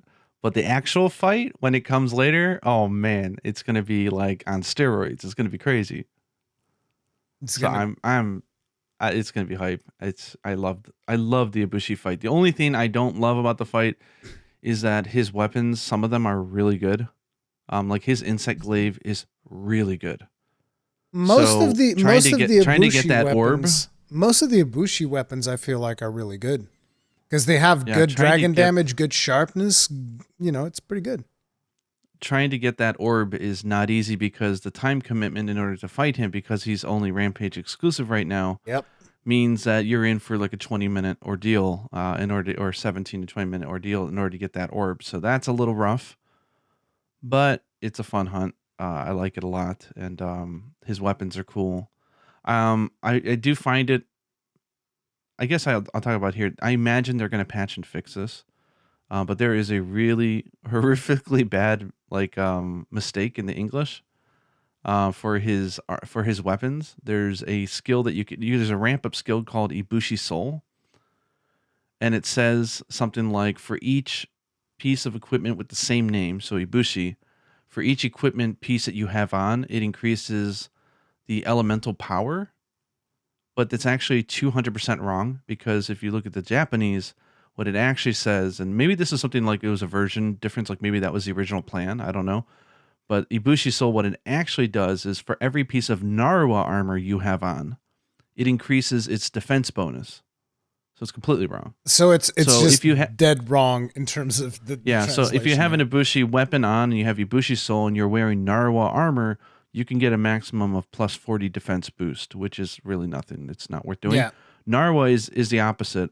So hers says that for every piece of Narwa armor you have on, you get more attack power. But what actually it is for using a Narwa weapon, every piece of Ibushi armor that you have on, it raises the affinity of the weapon. And you can get up to 40% affinity See, now that That's not actually bad. sounds That's interesting. somewhat spicy. And then there's Yeah. also the thing with the fortunate on the armor set. Yeah. So it's like, what's fortunate? And I don't know if you guys have played Monster Hunter in the past, there's a thing called luck. There's a skill and it starts with It's good still luck it's still and here. there's good luck and there's great luck. Great luck is like the higher end version. That's the actual term they're using in Japanese. They mistranslated it as fortunate, but it gives you great luck. So Yeah. it just means that there's an even higher chance of getting more rewards. It's just a slightly better version of the good luck charm. So it's really good to bring that into. I think the intention here, at least for the initial launch, because that armor is very hard to use right now in the game because it's just a grab bag of random skills and there's no slots. I think the idea is that it doesn't really matter so much what your armor is during a rampage, right? Because you're basically going to be using most of the ornaments for the most part. Same thing with. So I think the idea is that if you wear their stuff during a rampage, not only do you get fantastic defense, but you also get more tickets or more rewards from the rampage. I think that's kind of the idea, but that's my guess at least. Yeah, so initially when I first saw those armor sets, because each of the armor set essentially has like one of three, each of the pieces has 1 point in like three different skills. Totally I random ass skills, yeah. And I just thought, like, okay, so if I get the entire set and I get this fortunate buff, it probably maxes out all the skills. Like that's what I initially thought it did. I didn't craft it because I eventually just I asked Eric's because Eric's was playing the game for longer than I did, and I was like, Yeah. what does this do? And he's like, I don't know, it doesn't seem to be working. And I was like, oh, okay. Because I think he had crafted the entire Ibushi set, and he's like, no, it doesn't max out the skills. And I was like, oh, okay, I guess I don't have to worry about that then. Yeah, I don't know what it does. But that's what I thought, and that's what I still think. Like, I think they're gonna break those sets by doing that. I think that eventually they're just gonna like give you something that you can like upgrade those sets with, and then it's just gonna max out all of those skills that you get on those sets, and that's gonna suck. In my opinion, that's gonna suck because you're gonna find yourself in a Fatalis situation where it's like, Yeah. boom, here's the best armor set. Like, I'm having so much fun right now finding different combinations of different pieces. Like, there's that one piece that's always there, which is the Anjanath coil, because it's broken, overpowered, that goddamn piece. But everything else, I'm like constantly pulling, like, oh, I'll take the Almudron Greaves for a little bit more razor sharp, or I'll take the I don't friggin' know. But basically, I'm mix and matching a bunch of different pieces for a bunch of different weapons to get different builds. And then it's like, if I just look at the amount of skills that those sets would give if they were maxed out, and I'm just like, I mean, you can't compete with that. You just can't compete with that. It's Well, there's too no much. slots. You can't add anything more on top of it. And right now with the game, you can actually, like I actually saw a video from Angbata 11, who I watch. He introduced. There's actually a set, the Monster Hunter Rise armor set search. There's a website. It's really good, and you can go in there and register your charms and everything and do everything. You can actually squeeze out a lot of skills right now in the base game. Like Oh yeah, it's kind of crazy. So when I it see is. the Ibushi set and you tell me I can have level 3 of everything, I don't know. There's still other sets I can do better. Dude, I could do better. I'm surprised at the amount of stuff that you can squeeze out of things. Like I was doing my hammer set, and it's got a lot of skills in there. It's got like attack 4, it's got bludgeoner 3, it's got paralysis 2 because I couldn't get 3, but it's like it's got so many friggin' skills. It's crazy the amount of skills that you can get. Even I made this. my regular Gunland set also has like artillery, part breaker, vid extender, like all of these maxed out, and a bunch of more stuff. That it's crazy. Yeah, so I have the Diablo switch axe that I made this set using that site last night. I'm It's working got- on making that. How do you get Elder Dragon Bones, by the way? Narwa. Just Narwa? Probably Ibushi as well, but Narwa gives them. Okay, fine. I gotta go kill more Narwas then. I need Elder Dragon Bones to craft the final. So But yeah, like my Switch like X this build thing I is have- going to be with the Diablos thing. listen to what I got on this thing. Attack boost 5, Mind's Eye 3, Bludgeoner 3, Power Prolonger 3, Stamina Sieve 3, Free Meal 3, Flinch Free 3, Rapid Morph 3, Evade Extender 1, Stun Resistance 1, Speed Sharpening 1. Why? There was one skill in there that I was like, why? But you just Stamina said so Thief? many. No, it's not Stamina Thief. It was one. Power Prolonger, Bludgeoner, Mind's Eye? Mind's Eye. Why do you want Mind's Eye? They changed it. Did you not read the description? It's no longer how it worked in the previous games. It's an awesome, awesome skill now. Does it deal more So damage Mind's Eye- on non-weak points? Is that what it does? Yes, it does 30% more. So it used to be that it made it so you didn't get deflected when you hit a hard part, which is not necessary on Switch Axe because the sword mode doesn't give a shit anyways. But now if you're hitting like I don't know if it's, I have to do more testing. It might be like a 30 zone or something. It does 30% damage more whenever you hit a weak spot. So if you accidentally are whacking and you hit something, it just does more damage. Like, why not have it?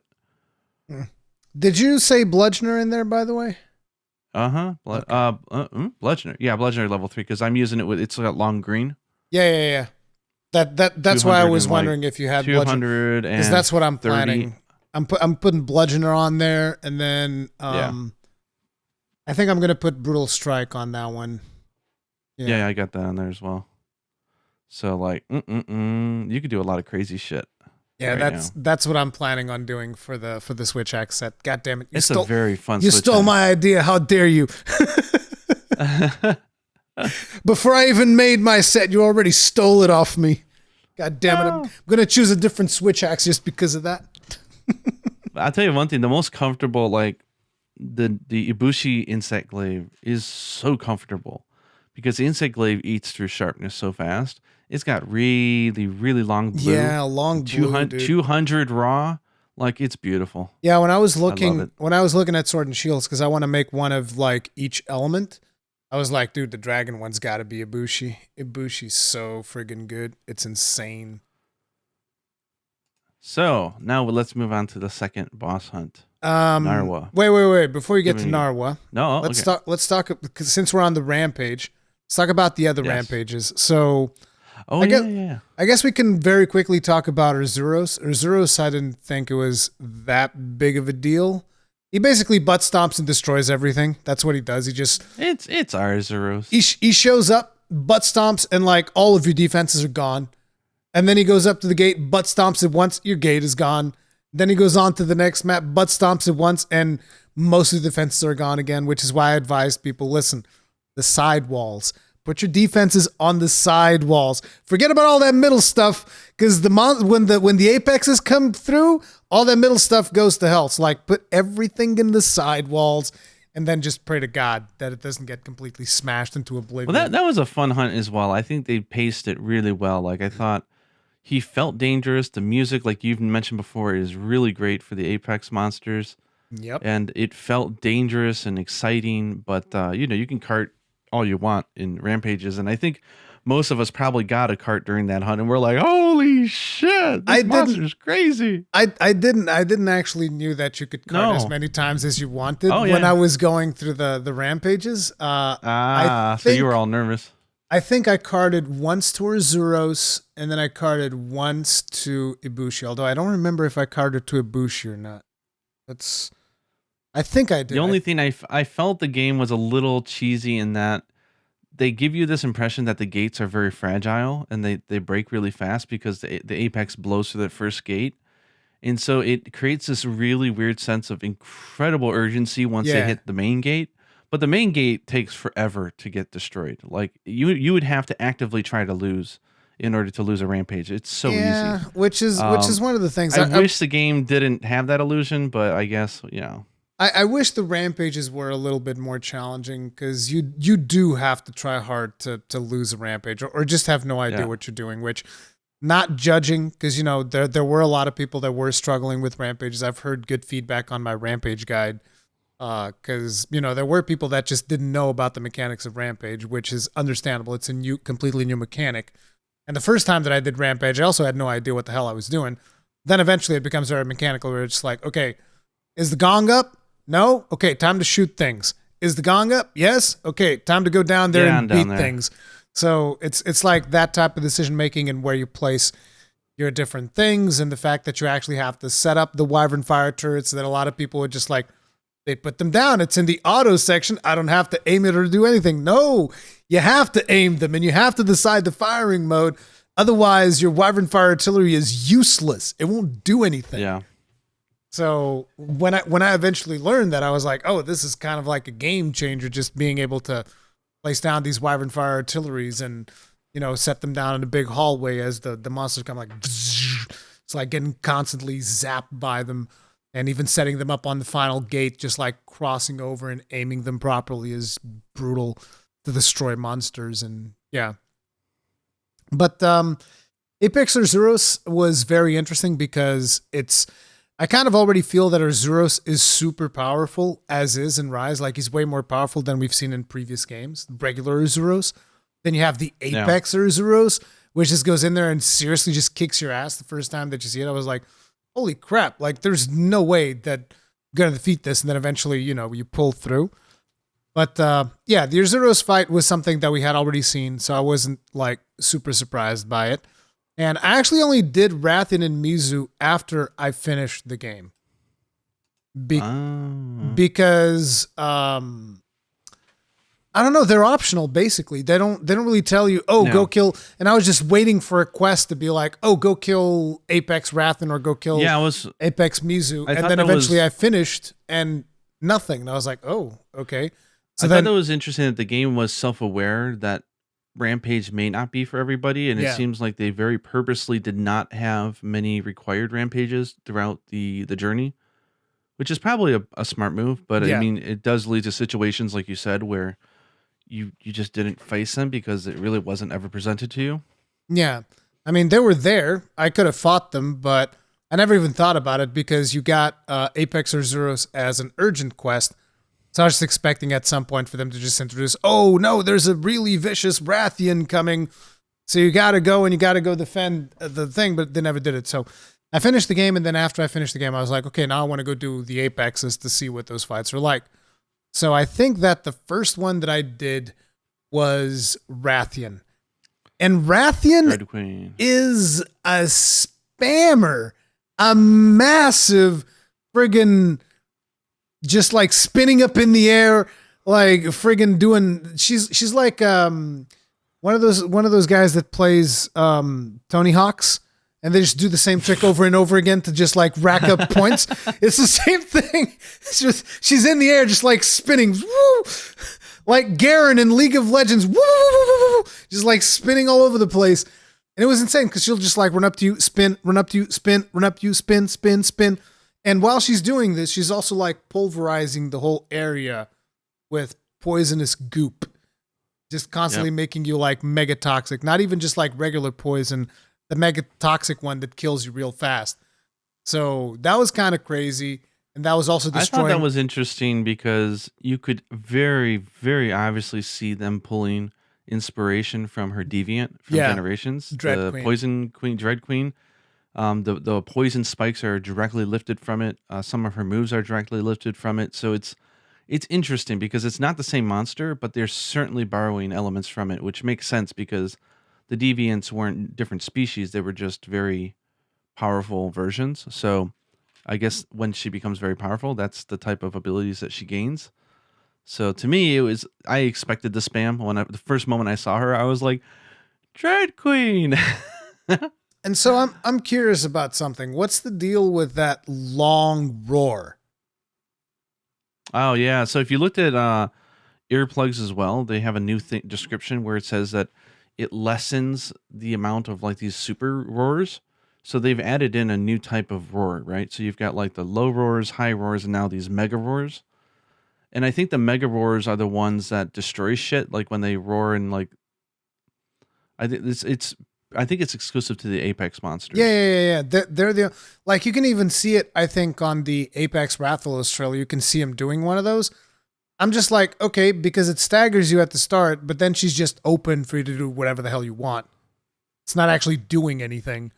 So that's why I'm wondering. I could have sworn that it worked like Tigrex. I could be wrong here, but I want to say that I've seen them do one of those roars and it broke all the ornaments around them, like the ballistas and everything. They all broke. It Like might it was like a Tigrex sword that had impact. it might have done that, but it also gave me like a massive opening to just like do whatever I wanted. So I was like, oh, fine. Well, you were probably far away, right? So you weren't hit by it. But no. you're anywhere close to that thing. I'm always on top. I'm always on top of the apexes so long as the counter gong is up. So I've been right up against her while she's doing it, and it's like whatever. You know, you get stunned by the start of the roar, but then you can go and you can do whatever you want while she's still roaring. She's like, "Brah!" And I'm just like, okay. This is just like poking her, putting stakes in her. It's like, whatever, just keep roaring. I don't care. And I think Mizu does the same thing as well. The only one that doesn't do it is Urzuros. But I think Mizu did that as well. But yeah, the Rathian fight, other than the spam, I think the Rathian might be the most challenging one. Yeah, even more than Ibushi, potentially. Oh, Ibushi, I didn't find challenging at all, personally. That was just a fun event fight for me. Yeah. It was more just like a spectacle thing. I think the Rathian might be a tough, but I mean, you did those in multiplayer, right?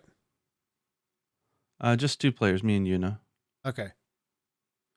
Solo is a little bit trickier. I'll tell you that. Solo is definitely... Yeah, I can imagine, yeah. Because I did all those solo. Like, I didn't lose on a single one, but, you know, it's definitely a little bit trickier, and you do get very overwhelmed with, like, the monsters swarming. And because one of the things that happens as well is even while you're fighting an Apex, or I think even during Ibushi, I think, is solo when you get to Ibushi. No, I think I've seen a moment where there's some, I want to say, I think other monsters did come in once, but not always. Okay. So Ibushi, but that's why you got to save your cannon. You got to save that so you can blow them all up in one shot. Nah, dude, splitting wyvern shot needs to be used instantly. It's so good. That glorious big explosion right in the middle of the map. It's the nuclear deterrent. It's just like, nope. You know you can kill people with that? If they get hit by the ball directly, they'll die. It'll one-shot them.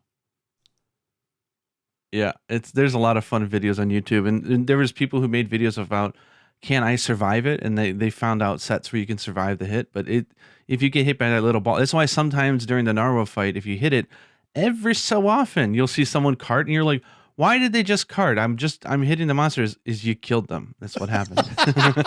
I had no idea that could happen. But they have to get hit directly by the cannonball. Oh my god, dude. You shouldn't have told me that. Funny. You shouldn't have told me that. I'm not aiming the splitting wyvern shot at monsters anymore. Well, the explosion won't come. You really have to precision hit them. Oh not my easy. God. Yeah, I can get him. I'm like, hey man. I'm looking forward to your eventual video where someone fires it and then you do like the guard lance scene that does the block and recharges your shells. I want to see that happen. The guard's edge. It doesn't recharge shells. It recharges sharpness. It sharpens. Yeah, baby. Yeah. Just sharpen that like it's nothing. It's probably unblockable, I would imagine, if it kills people. Oh my God. God. Up, baby. The possibilities, though. The possibilities. I had no idea that you could do that. See, I always use the wyvern shot as soon as I possibly can, because then in between waves you can just like go use the shovel. And I was gonna say, because when you're doing it solo, you don't get to enjoy the fun point where when you see the other two people and they're like, okay, they've got Ibushi down, they got him on lockdown. I'm going over and I'm like shoveling the coal, like, and me and Yuna were both of us just shoveling it in, and I think we got 3 of the shots off against Ibushi once. Damn. Yeah. So it's like, and Yuna's like, well, I don't think I'm going to be doing like 8,000 damage in between the time. I'm like, oh, with my switch axe, I could. She's like, oh, well, then you go down there and you have fun. I'm going to sit here and shovel some coal and shovel some coal into the kiln. That is a cool mechanic that allows you to just like use those things more often. Like, I thought that was really cool. I really enjoyed that. But yeah, so that's something I thought was fun. Rathian and then Mizu. Mizu, I thought was really fun. He's got the explosive bubbles, so that's more explosions. And I'm just like, dude, I love explosions. Anything that brings this more is the explosions. one that I really want to hunt in a traditional quest. I think that will be dope. Explosive Mizu. That one I also thought was potentially the easiest. Like, I think Mizu might even be easier than Urzuros because he's longer. You have more Yeah, yeah. area to hit. Well, any trips, yeah. He trips a lot. Like, Mizu trips a lot. Like, I did even regular Mizu because I did that Thunderlance build that I was telling you about. And dude, in that video, I must have tripped him like 5 times. It's insane. Yeah. But I'm really curious to see, like, of course, its health is also inflated, but I'm really curious about how much flinching we'd be able to do if we didn't have that damn counter gong on. Oh yeah. You know? Like that's like in a regular fight, I think that's it would present a hell of a challenge. So if they don't add it in as a normal hunt, I'll be very disappointed. Yeah, they have to bring those apexes in. Like at this point, I don't think that because the community at large is just saying like, look, okay, rampages and all, but we want to fight the apexes outside them rampages. That's just gonna have to be something that happens. Yeah, I think Apex Mizu was a very interesting fight with the explosive balls and all of that. I think it's pretty cool. But now that we've talked about the apexes, it's time for the very final boss fight. Before we get to the fight itself, what'd you think of the location? Because it's kind of like it's almost like a brand new location. The location. It is gorgeous. It is like I've gone into that hunt so many times and just grab the wire bug and just get up as high as I can and take pictures and look at it because that map is so atmospheric. It's so wonderfully staged. It's gorgeous. I thought when I first saw it in the little haiku cinematic, I thought that was going to be a brand new map, kind of like when we finished Iceborne, right? And then it's like, oh, by the way, here's the Gathering Lands, right? Here's like a whole new map for you to play around. And I was like, holy crap. When I finished Iceborne, my mind was blown with the fact that after all that content, there's like, by the way, here's a map with all of the biomes and all of these things. So when I saw that haiku, I was like, oh my God, they're doing it again. They're going to do another map at the end of the game. And then I was like, no, it's just a boss arena. But it's such a gorgeous boss arena, though. That arena is friggin' gorgeous. And it comes with a Dragonator and a splitting Wyvern shot, which is the best artillery that they've ever made. Let's be honest. It is what it is. It's so good. Like, I liked the Dragon Razor. Like, that was cool, but splitting Wyvern shot just straight up takes the cake with the massive explosion. But I love the fact that it gives you a hint that there's a history and there's a culture from Kamura, because that's obviously a very old sort of palace, and it's called, I don't know what it's called in English, but it's called it's I know they use the word Yugu, just like the dragon fortress.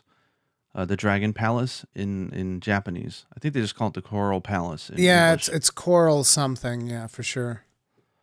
It kind of reminds me of like the old Japanese story of Urashima Taro and being brought to the Dragon Palace under the ocean, and it's got weird little references here and there. It's kind of neat, but you see like markings from Kamura on some of those pagodas and stuff, and you get this idea that there's a rich history there, and it was probably overtaken and they had to abandon it for some reason, but it's and then the boat rocking in the front and the thing. Oh, it's so cool. That's like there's those Japanese paintings that they do, right, with the waves and stuff, and sometimes they put boats in those as well. That's what that felt like when you get there and you see the boat rocking to the waves. I was like, just like one of them Japanese paintings that they do with the waves and stuff, and crazy gorgeous. Thing happening. Yeah, it's really, really beautiful map. And then I actually really enjoyed the fight. Like, whereas for instance, I didn't really like the Xeno'jiiva fight that much. I didn't care for the Xeno'jiiva fight that much. Smack the hands.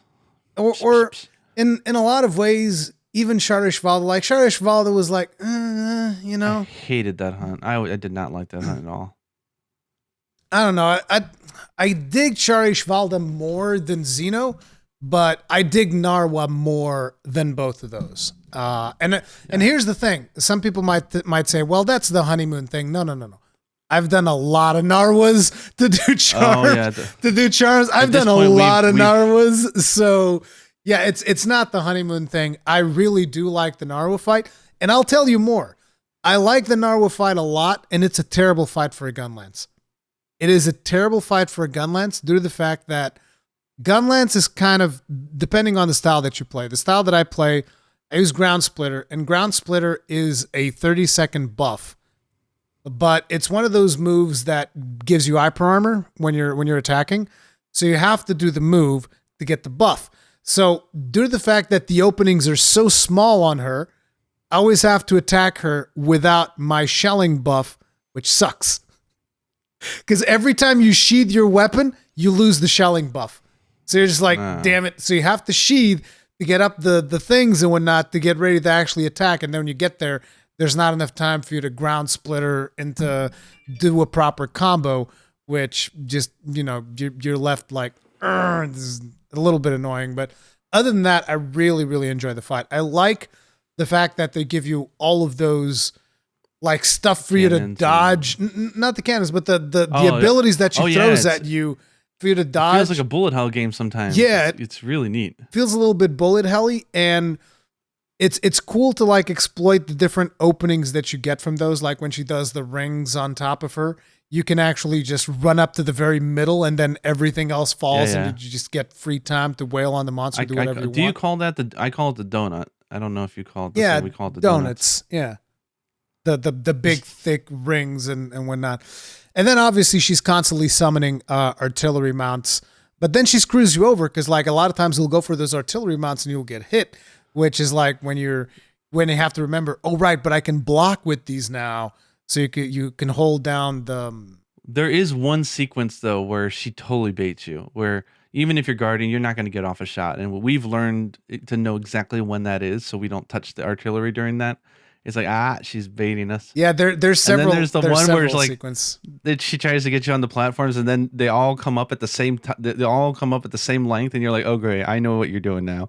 And so it's like, okay, bail. She's baiting us, and she does the purple like, and then after she baits you, then she puts up the bigger bait, which is like the really high platforms. And if you don't get up in the air, you're dead. She'll do this huge explosion. It's not a one-hit kill, but it's pretty fun.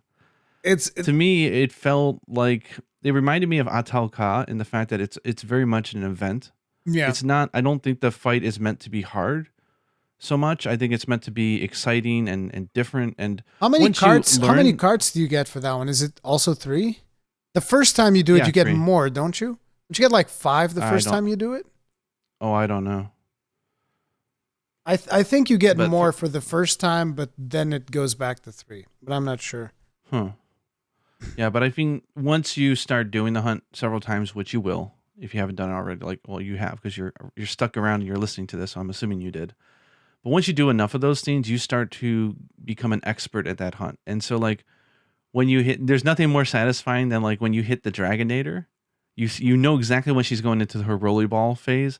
You hit the Dragonator, and then right over to the left is the exact location where the platform with the cannonball comes up every time.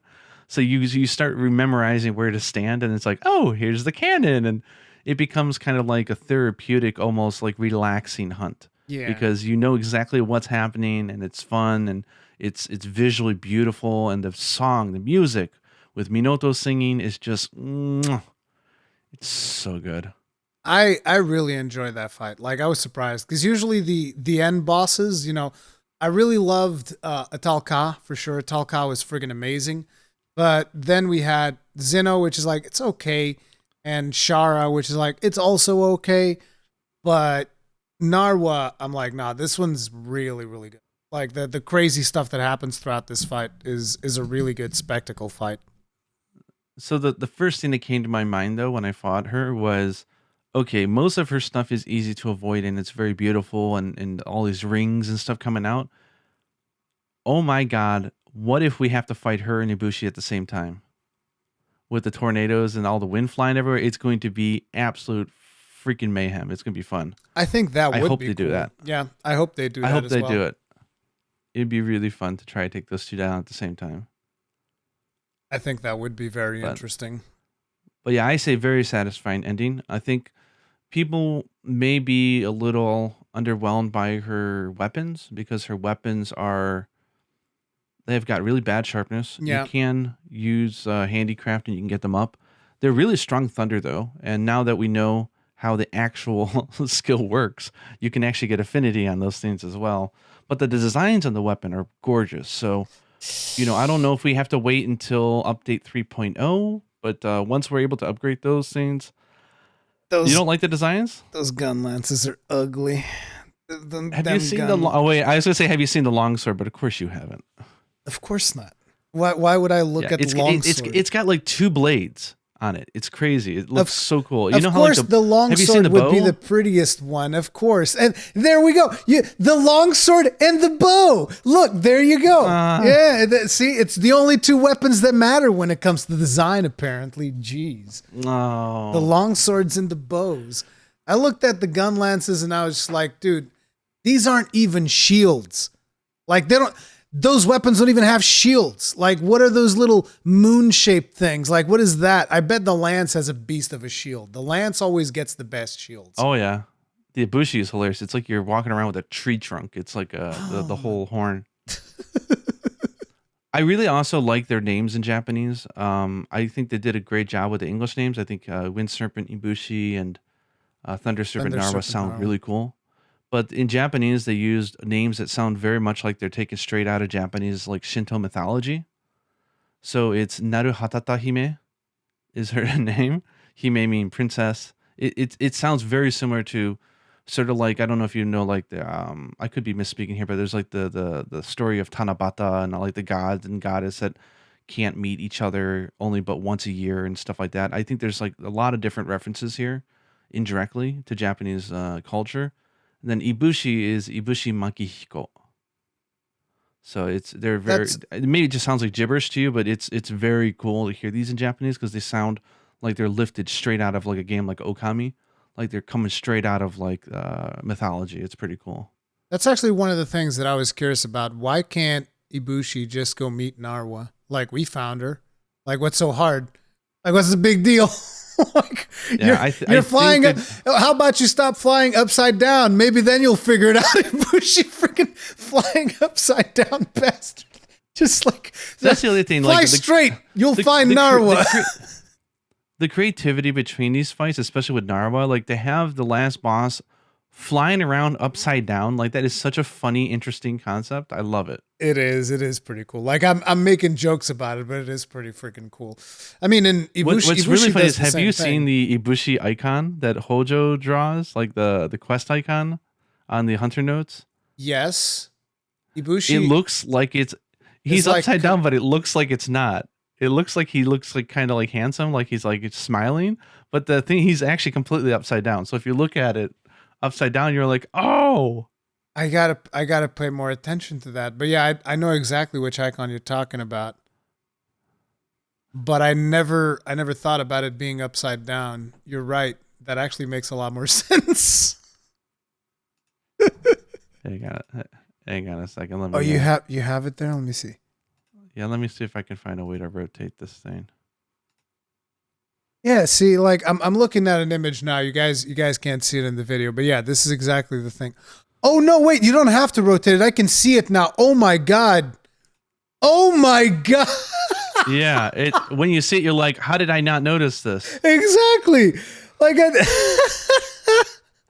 it's so cool. I love it because it looks like it looks normal. Yeah, it does. But then when you notice that it's upside down, it's like, oh, that is so cool. He almost looks like a rat in a way. If you look at him regularly, he almost looks like a rat. But then you're like, wait, this thing is upside down. I had never noticed that. Isn't that neat? That is a very cool detail. I had no idea. I had absolutely no idea. I could not be more satisfied with these hunts. And again, because they left it on a cliffhanger.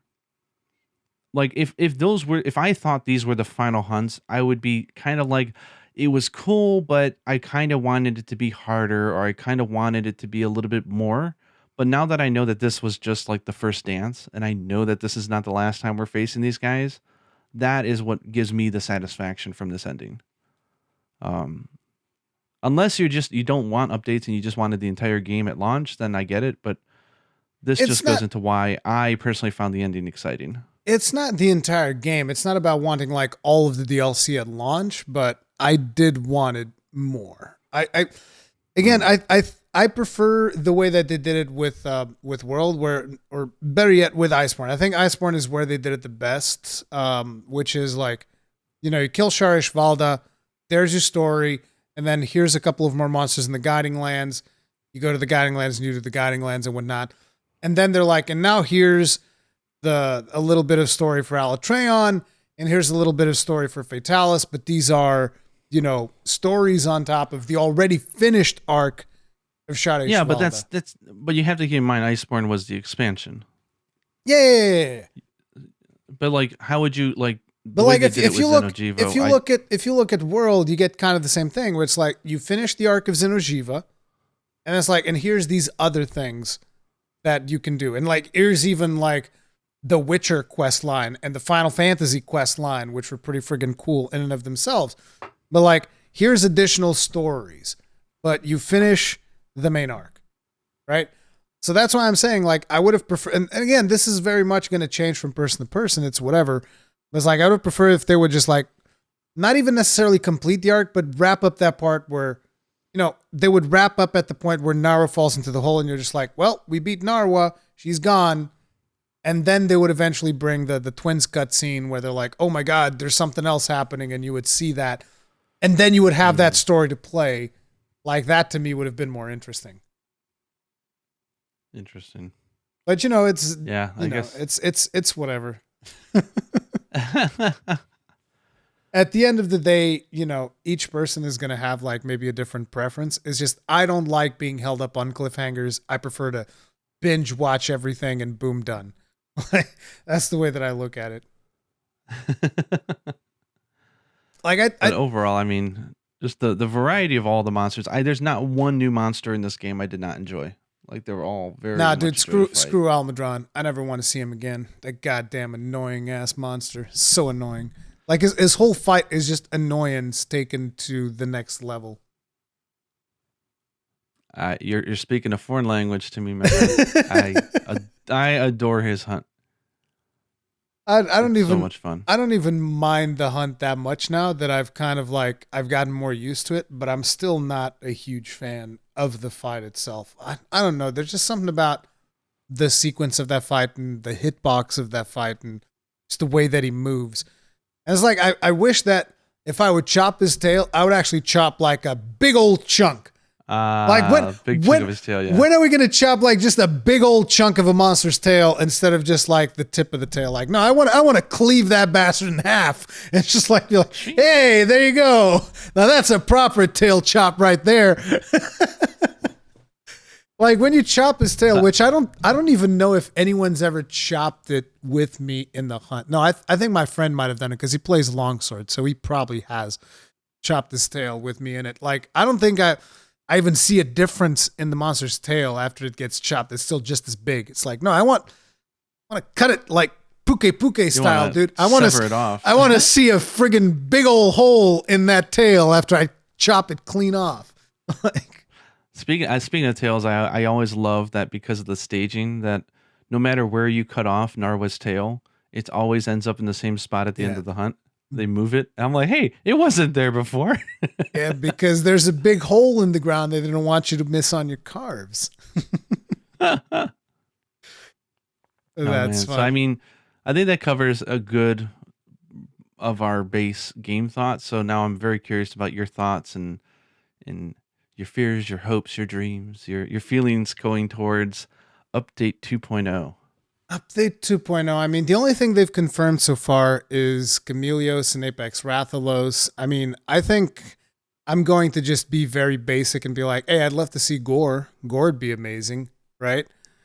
But whether or not we're getting Gore, I don't know. I don't even know if it makes that much sense to get Gore now that we already have these Apexes that are completely not related to Gore, and they're kind of in a way already like souped up. I'm assuming it's because they've been like bit by Magnum Hollow, right? That's the lore reasoning why they're all souped up. They survived Magnum Hollow or something like that. I haven't even looked into it, to be honest, so I don't know. It's probably on the Hunter's notes, and I should have checked before I did it. I've been too busy in the training room. I kind of feel that the West in particular loves Gormagala so much. It's such a beloved monster that I kind of think saving that as for like or the next ultimate one, it would be because like they use Mizutsune. Face it, they used the monster, right? They used him to help promote this game. Yes. Like there's no doubt about it. Like people love that monster. So they used it and it worked and it drew a lot of people in. I think thinking about this as a product, I think they would be smarter if they just held that for Ultimate. And Monster Hunter Rise Ultimate, they come out and say, Gormagala's back, baby. Like that would create shockwaves. Like people would be hyped as hell for that. Either way, if it ever comes to the game, it would be awesome. I hope it does. And it'll be hype if and when. But I do think that would be it's quite a powerful card to use. The other one that I would very much like to see would be Logi. I think there's a high probability of us getting Logi, maybe even in 2.0. I'm not sure, but I think Logi would fit the bill for a potential candidate for showing up in a DLC. No? Well, my only thing is I'm thinking about this from elemental perspective. We've got Rajang and Narwa who cover Thunder really well. I'm just trying to think of where. Hell, we even have Tobi Kadachi. I'm and just trying to think of where another. Yeah, where does another Thunder monster fit in? I just don't see the balance for it. Was Ivory also Thunder, or was Ivory something else? No, Thunder. Okay. So I'm just thinking about it from like the game balance standpoint. From that perspective, yeah. I can see him not showing up. There's already too many Thunder weapons. You are correct indeed. So maybe I'm wrong there. But like in terms of my dreams, it's a lot of it is related to Gunlance because I want to see more Gunlances with maximum shelling. It's always disappointing to just like look at your weapon tree and be like, well, there's 3 of my weapons have maximum shelling. This is great. But just to tick everybody off, I'm actually not using any of the max level shelling Gunlances right now. Don't know which one I'm using. Which one? Magnamalo. I'm using and here's the interesting thing. I'm using the Magnamalo Gunlance, and today, just for testing it, I did 3 full burst rotations on the dummy, and my Gunlance came out on top. The Magnamalo Gunlance did more damage than the Howitzer or whatever. Because, and this is without even taking into account the buffs that I get on that set, because I'm using the Hellfires. I'm using the Hellfire bonus with Gunlance, because here's a really good thing. The Ground Splitter move, it drops the Hellfire mine.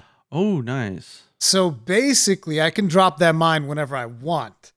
And I can actually not only drop it whenever I want, it's an interesting, I don't know exactly how it works, but sometimes I'm able to drop it and instantly detonate it in the same move. So like if I'm right in the monster's face and I'll Ground Splitter past the monster, it will detonate it.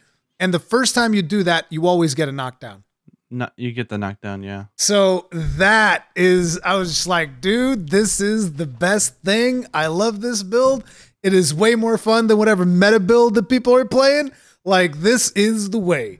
So I always get like additional 60 damage random because that's the damage that you get from the Hellfire Mine. I get additional raw damage because I'm constantly triggering that thing is on almost 100% of the hunt. Like, it's insane. That thing is up all the goddamn time. And so that combined with the Gunlance playstyle is just super, super satisfying because it adds to your stagger values and whatnot. And then there's the shelling and all of that. So I'm just like, screw it. I'm playing Magnamalo's Gunlance. I don't care. Put Hellfire on there. Boom, go. Gunlance goes boom. See, now you're gonna promote it. People are gonna want to make it, and they're not gonna get the purple orb. That's too bad. Savage, Rurikhan. Hey, you having problem getting the purple orbs? Sucks to be you. It's like you remember Microsoft when there was this whole thing when they were releasing the Xbox One for the first time, and some guy was like, well, I don't have a stable internet connection where I live. And some guy from Microsoft just goes like, why do you live there? Sucks to be you. He's like, why do you choose to live there or live somewhere else?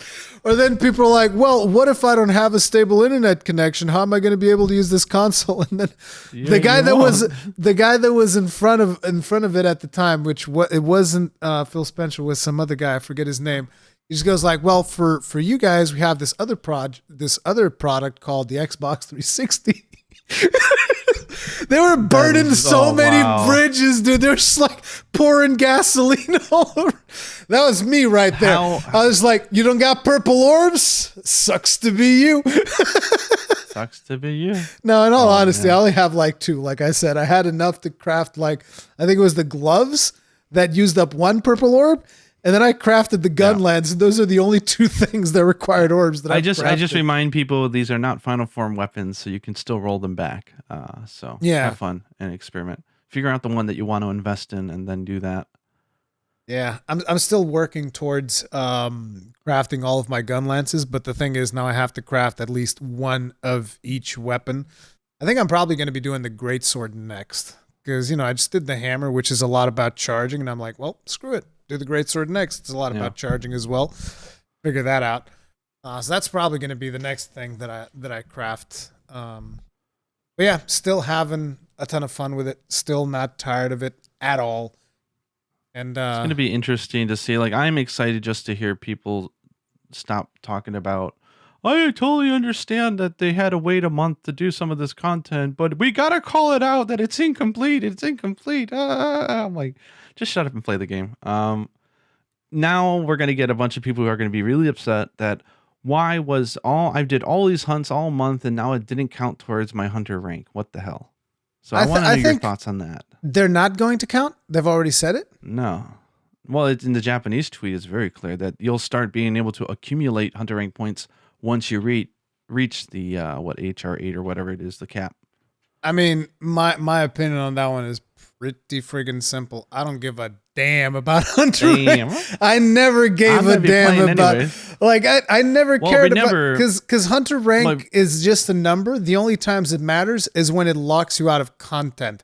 So the only time I cared about that's what I want to bring up. So they did mention in interviews that DLC monsters will require you to hit certain HR achievements in order to fight them. That's fine by me. So what if they say that Chameleos is HR 20? For me and you, we're like, it's fine. We'll be HR 20 before tomorrow because we're going to be hunting so damn much. It's like, I don't care. I mean, it's like, and if you don't want to do the grind, I mean, I don't know what to tell you. It's one of those. It's one of those situations where it's like it's just a number. And my main concern about them locking hunter rank is because I know of people that just want to play to get that number up to max because that's the thing that they like doing, and I think that's a valid thing. And that's one of the main reasons why I was concerned about them locking it at hunter rank 7. Is because those people are not going to be able to do what they enjoy doing. Well, they will. From next month, they will. Exactly. But they weren't able to do it at launch, is what I'm saying. And I think that kind of sucks for those people. And that is a concern. But thinking about it, how much does it bother me that, the hunts that I'm doing right now don't contribute to hunter rank? I couldn't care less. The only time I even cared about hunter rank was whenever I was setting up the Alatreon fights. Because, if I would see someone that was under hunter rank 100, then I knew that was going to be a tough hunt because they wouldn't have all of the augments and stuff. So they were going to be struggling a lot more. So I would know to warn them, and now listen, you're going to struggle. So play defensive. Being your life powders, yeah. Yeah, just play defensive, and we'll try to carry as much as we can. But, if it doesn't work out, it doesn't work out. But that's the only time that I've ever looked at hunter rank, and it was more like warn people, it's going to be hard for you. Yeah. I just find it so weird. So some people are online and they're like, so all my hunts it's been a waste of time. I'm like, what, you didn't have fun? you didn't craft armor, you didn't craft decorations, a waste of time. It's like it's been it counts for nothing. It's called playing a game. You're having fun, my friend. Listen, if you need to get that progression to play a game, and you need to be progressing at every single time, Monster Hunter ain't for you. I mean, I don't know. I mean, I think there certain aspects are for you, but I think you're looking more at an MMORPG that's just got a million bars for you to fill. Like, let me tell you, Final Fantasy 14, you can level up God knows how many different jobs to level 80. Like, there's a lot of bars for you to fill, dude. There's more bars to fill that I personally can handle, but yeah. Man, there's the future is bright for Monster Hunter Rise. It's going to be interesting to see what the quote unquote end game, if there is one, what it actually really is. I have a feeling what it is, and it's going to be it'll be weird to see how people react if I am right, but I have a feeling that the end game is going to be one. I mean, they have to add layer armor. I hope they do it sooner than later. God, yes, please. Like right now, the layered armor that I'm using is like a mix of the one that comes with this bad boy right here, and a mix of the one from the deluxe armor set, which Capcom gave me the codes for the deluxe thing. So it's like need to add that.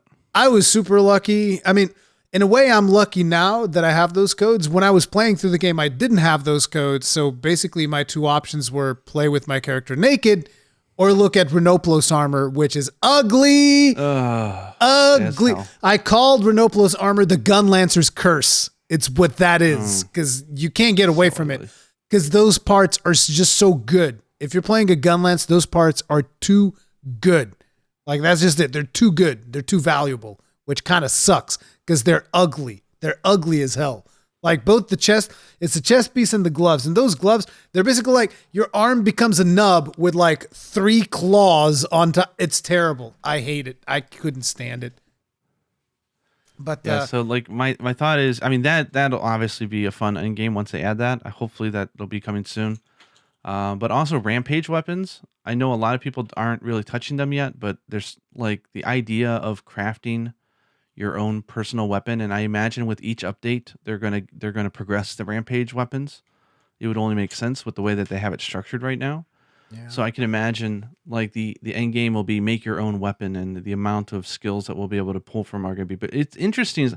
I want to see how the final form weapons as well. Like, how are they going to do ramp ups? Maybe they're going to have a much wider selection of ramp up skills, and that would add for a lot of variation, and it'd be pretty neat. But here's the interesting thing. I'm actually pretty happy about the way that they've done it, because whereas something like the rampage weapons now, which would be the Safi equivalent that we had in World, like Safi was just the best.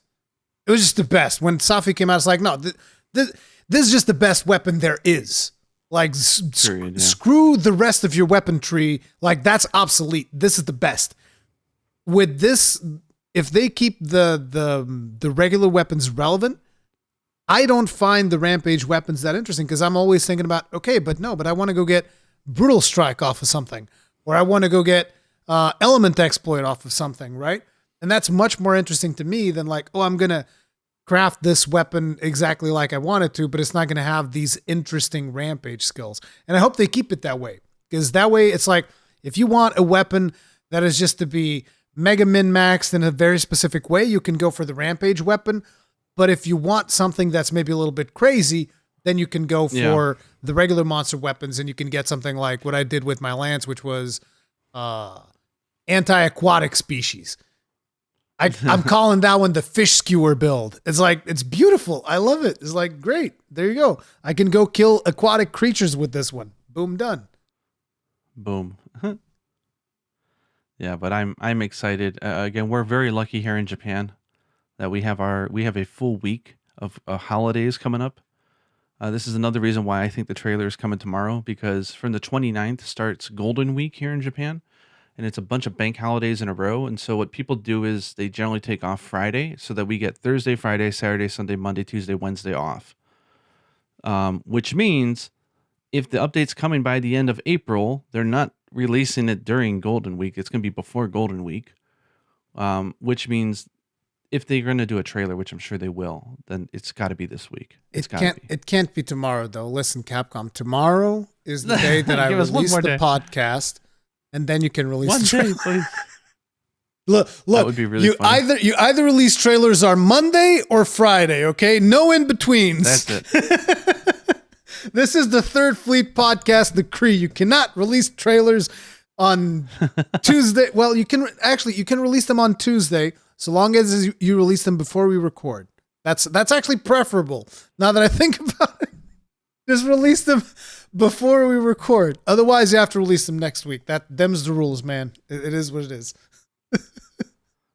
That, and I want. I'm assuming because Hinoa's voice was in the first DLC pack, I am hoping that Minoto is going to be DLC 2. So come on, let me have Minoto's voice, please. Can I have Fugen's voice? I love Hinoa's voice. I just want Fugen's voice and Fugen's laughter. Good going, Hunter. Actually, that would really match well with the gun lines, wouldn't it? Exactly, dude. I have like the thickest voice possible. Well, maybe not the thickest one, but one of the thickest voice options. Yeah, we need Fugen on the Hunter. Yeah. Yeah. I mean, it's better than Utsuchi's. Haha, you're here. You're here. You're here. You're here. Oh God, I'm so excited. The party doesn't end. Yep. It doesn't end. But anyway, guys, even though the party doesn't end, the podcast does because I want to get some sleep. Yeah. Get some sleep. Tell me something. Do you think you'll have time to record again this week if they do release a trailer? I don't know. We'll have to talk. We'll have to see. Figure that one out. Yeah, like is it because if they release a trailer immediately after this podcast, I'm going to be very, very upset, and we'll try to record an additional episode, like maybe just a quickie, like a Third Fleet podcast quickie. But anyways, so wrong. It does. A quickie with 200 Monster Hunter dads. Anyway, don't guys, worry, it'll be over fast. Jesus Christ. It keeps getting worse. Anyway, guys, we're getting out of here. Thank you all very much for listening. If you guys enjoyed this episode, hit it up with a like. If you did not, hit it up with a dislike. Feedback is important. We'll see you guys in the next one. Stay strong. Stay safe. Happy hunting.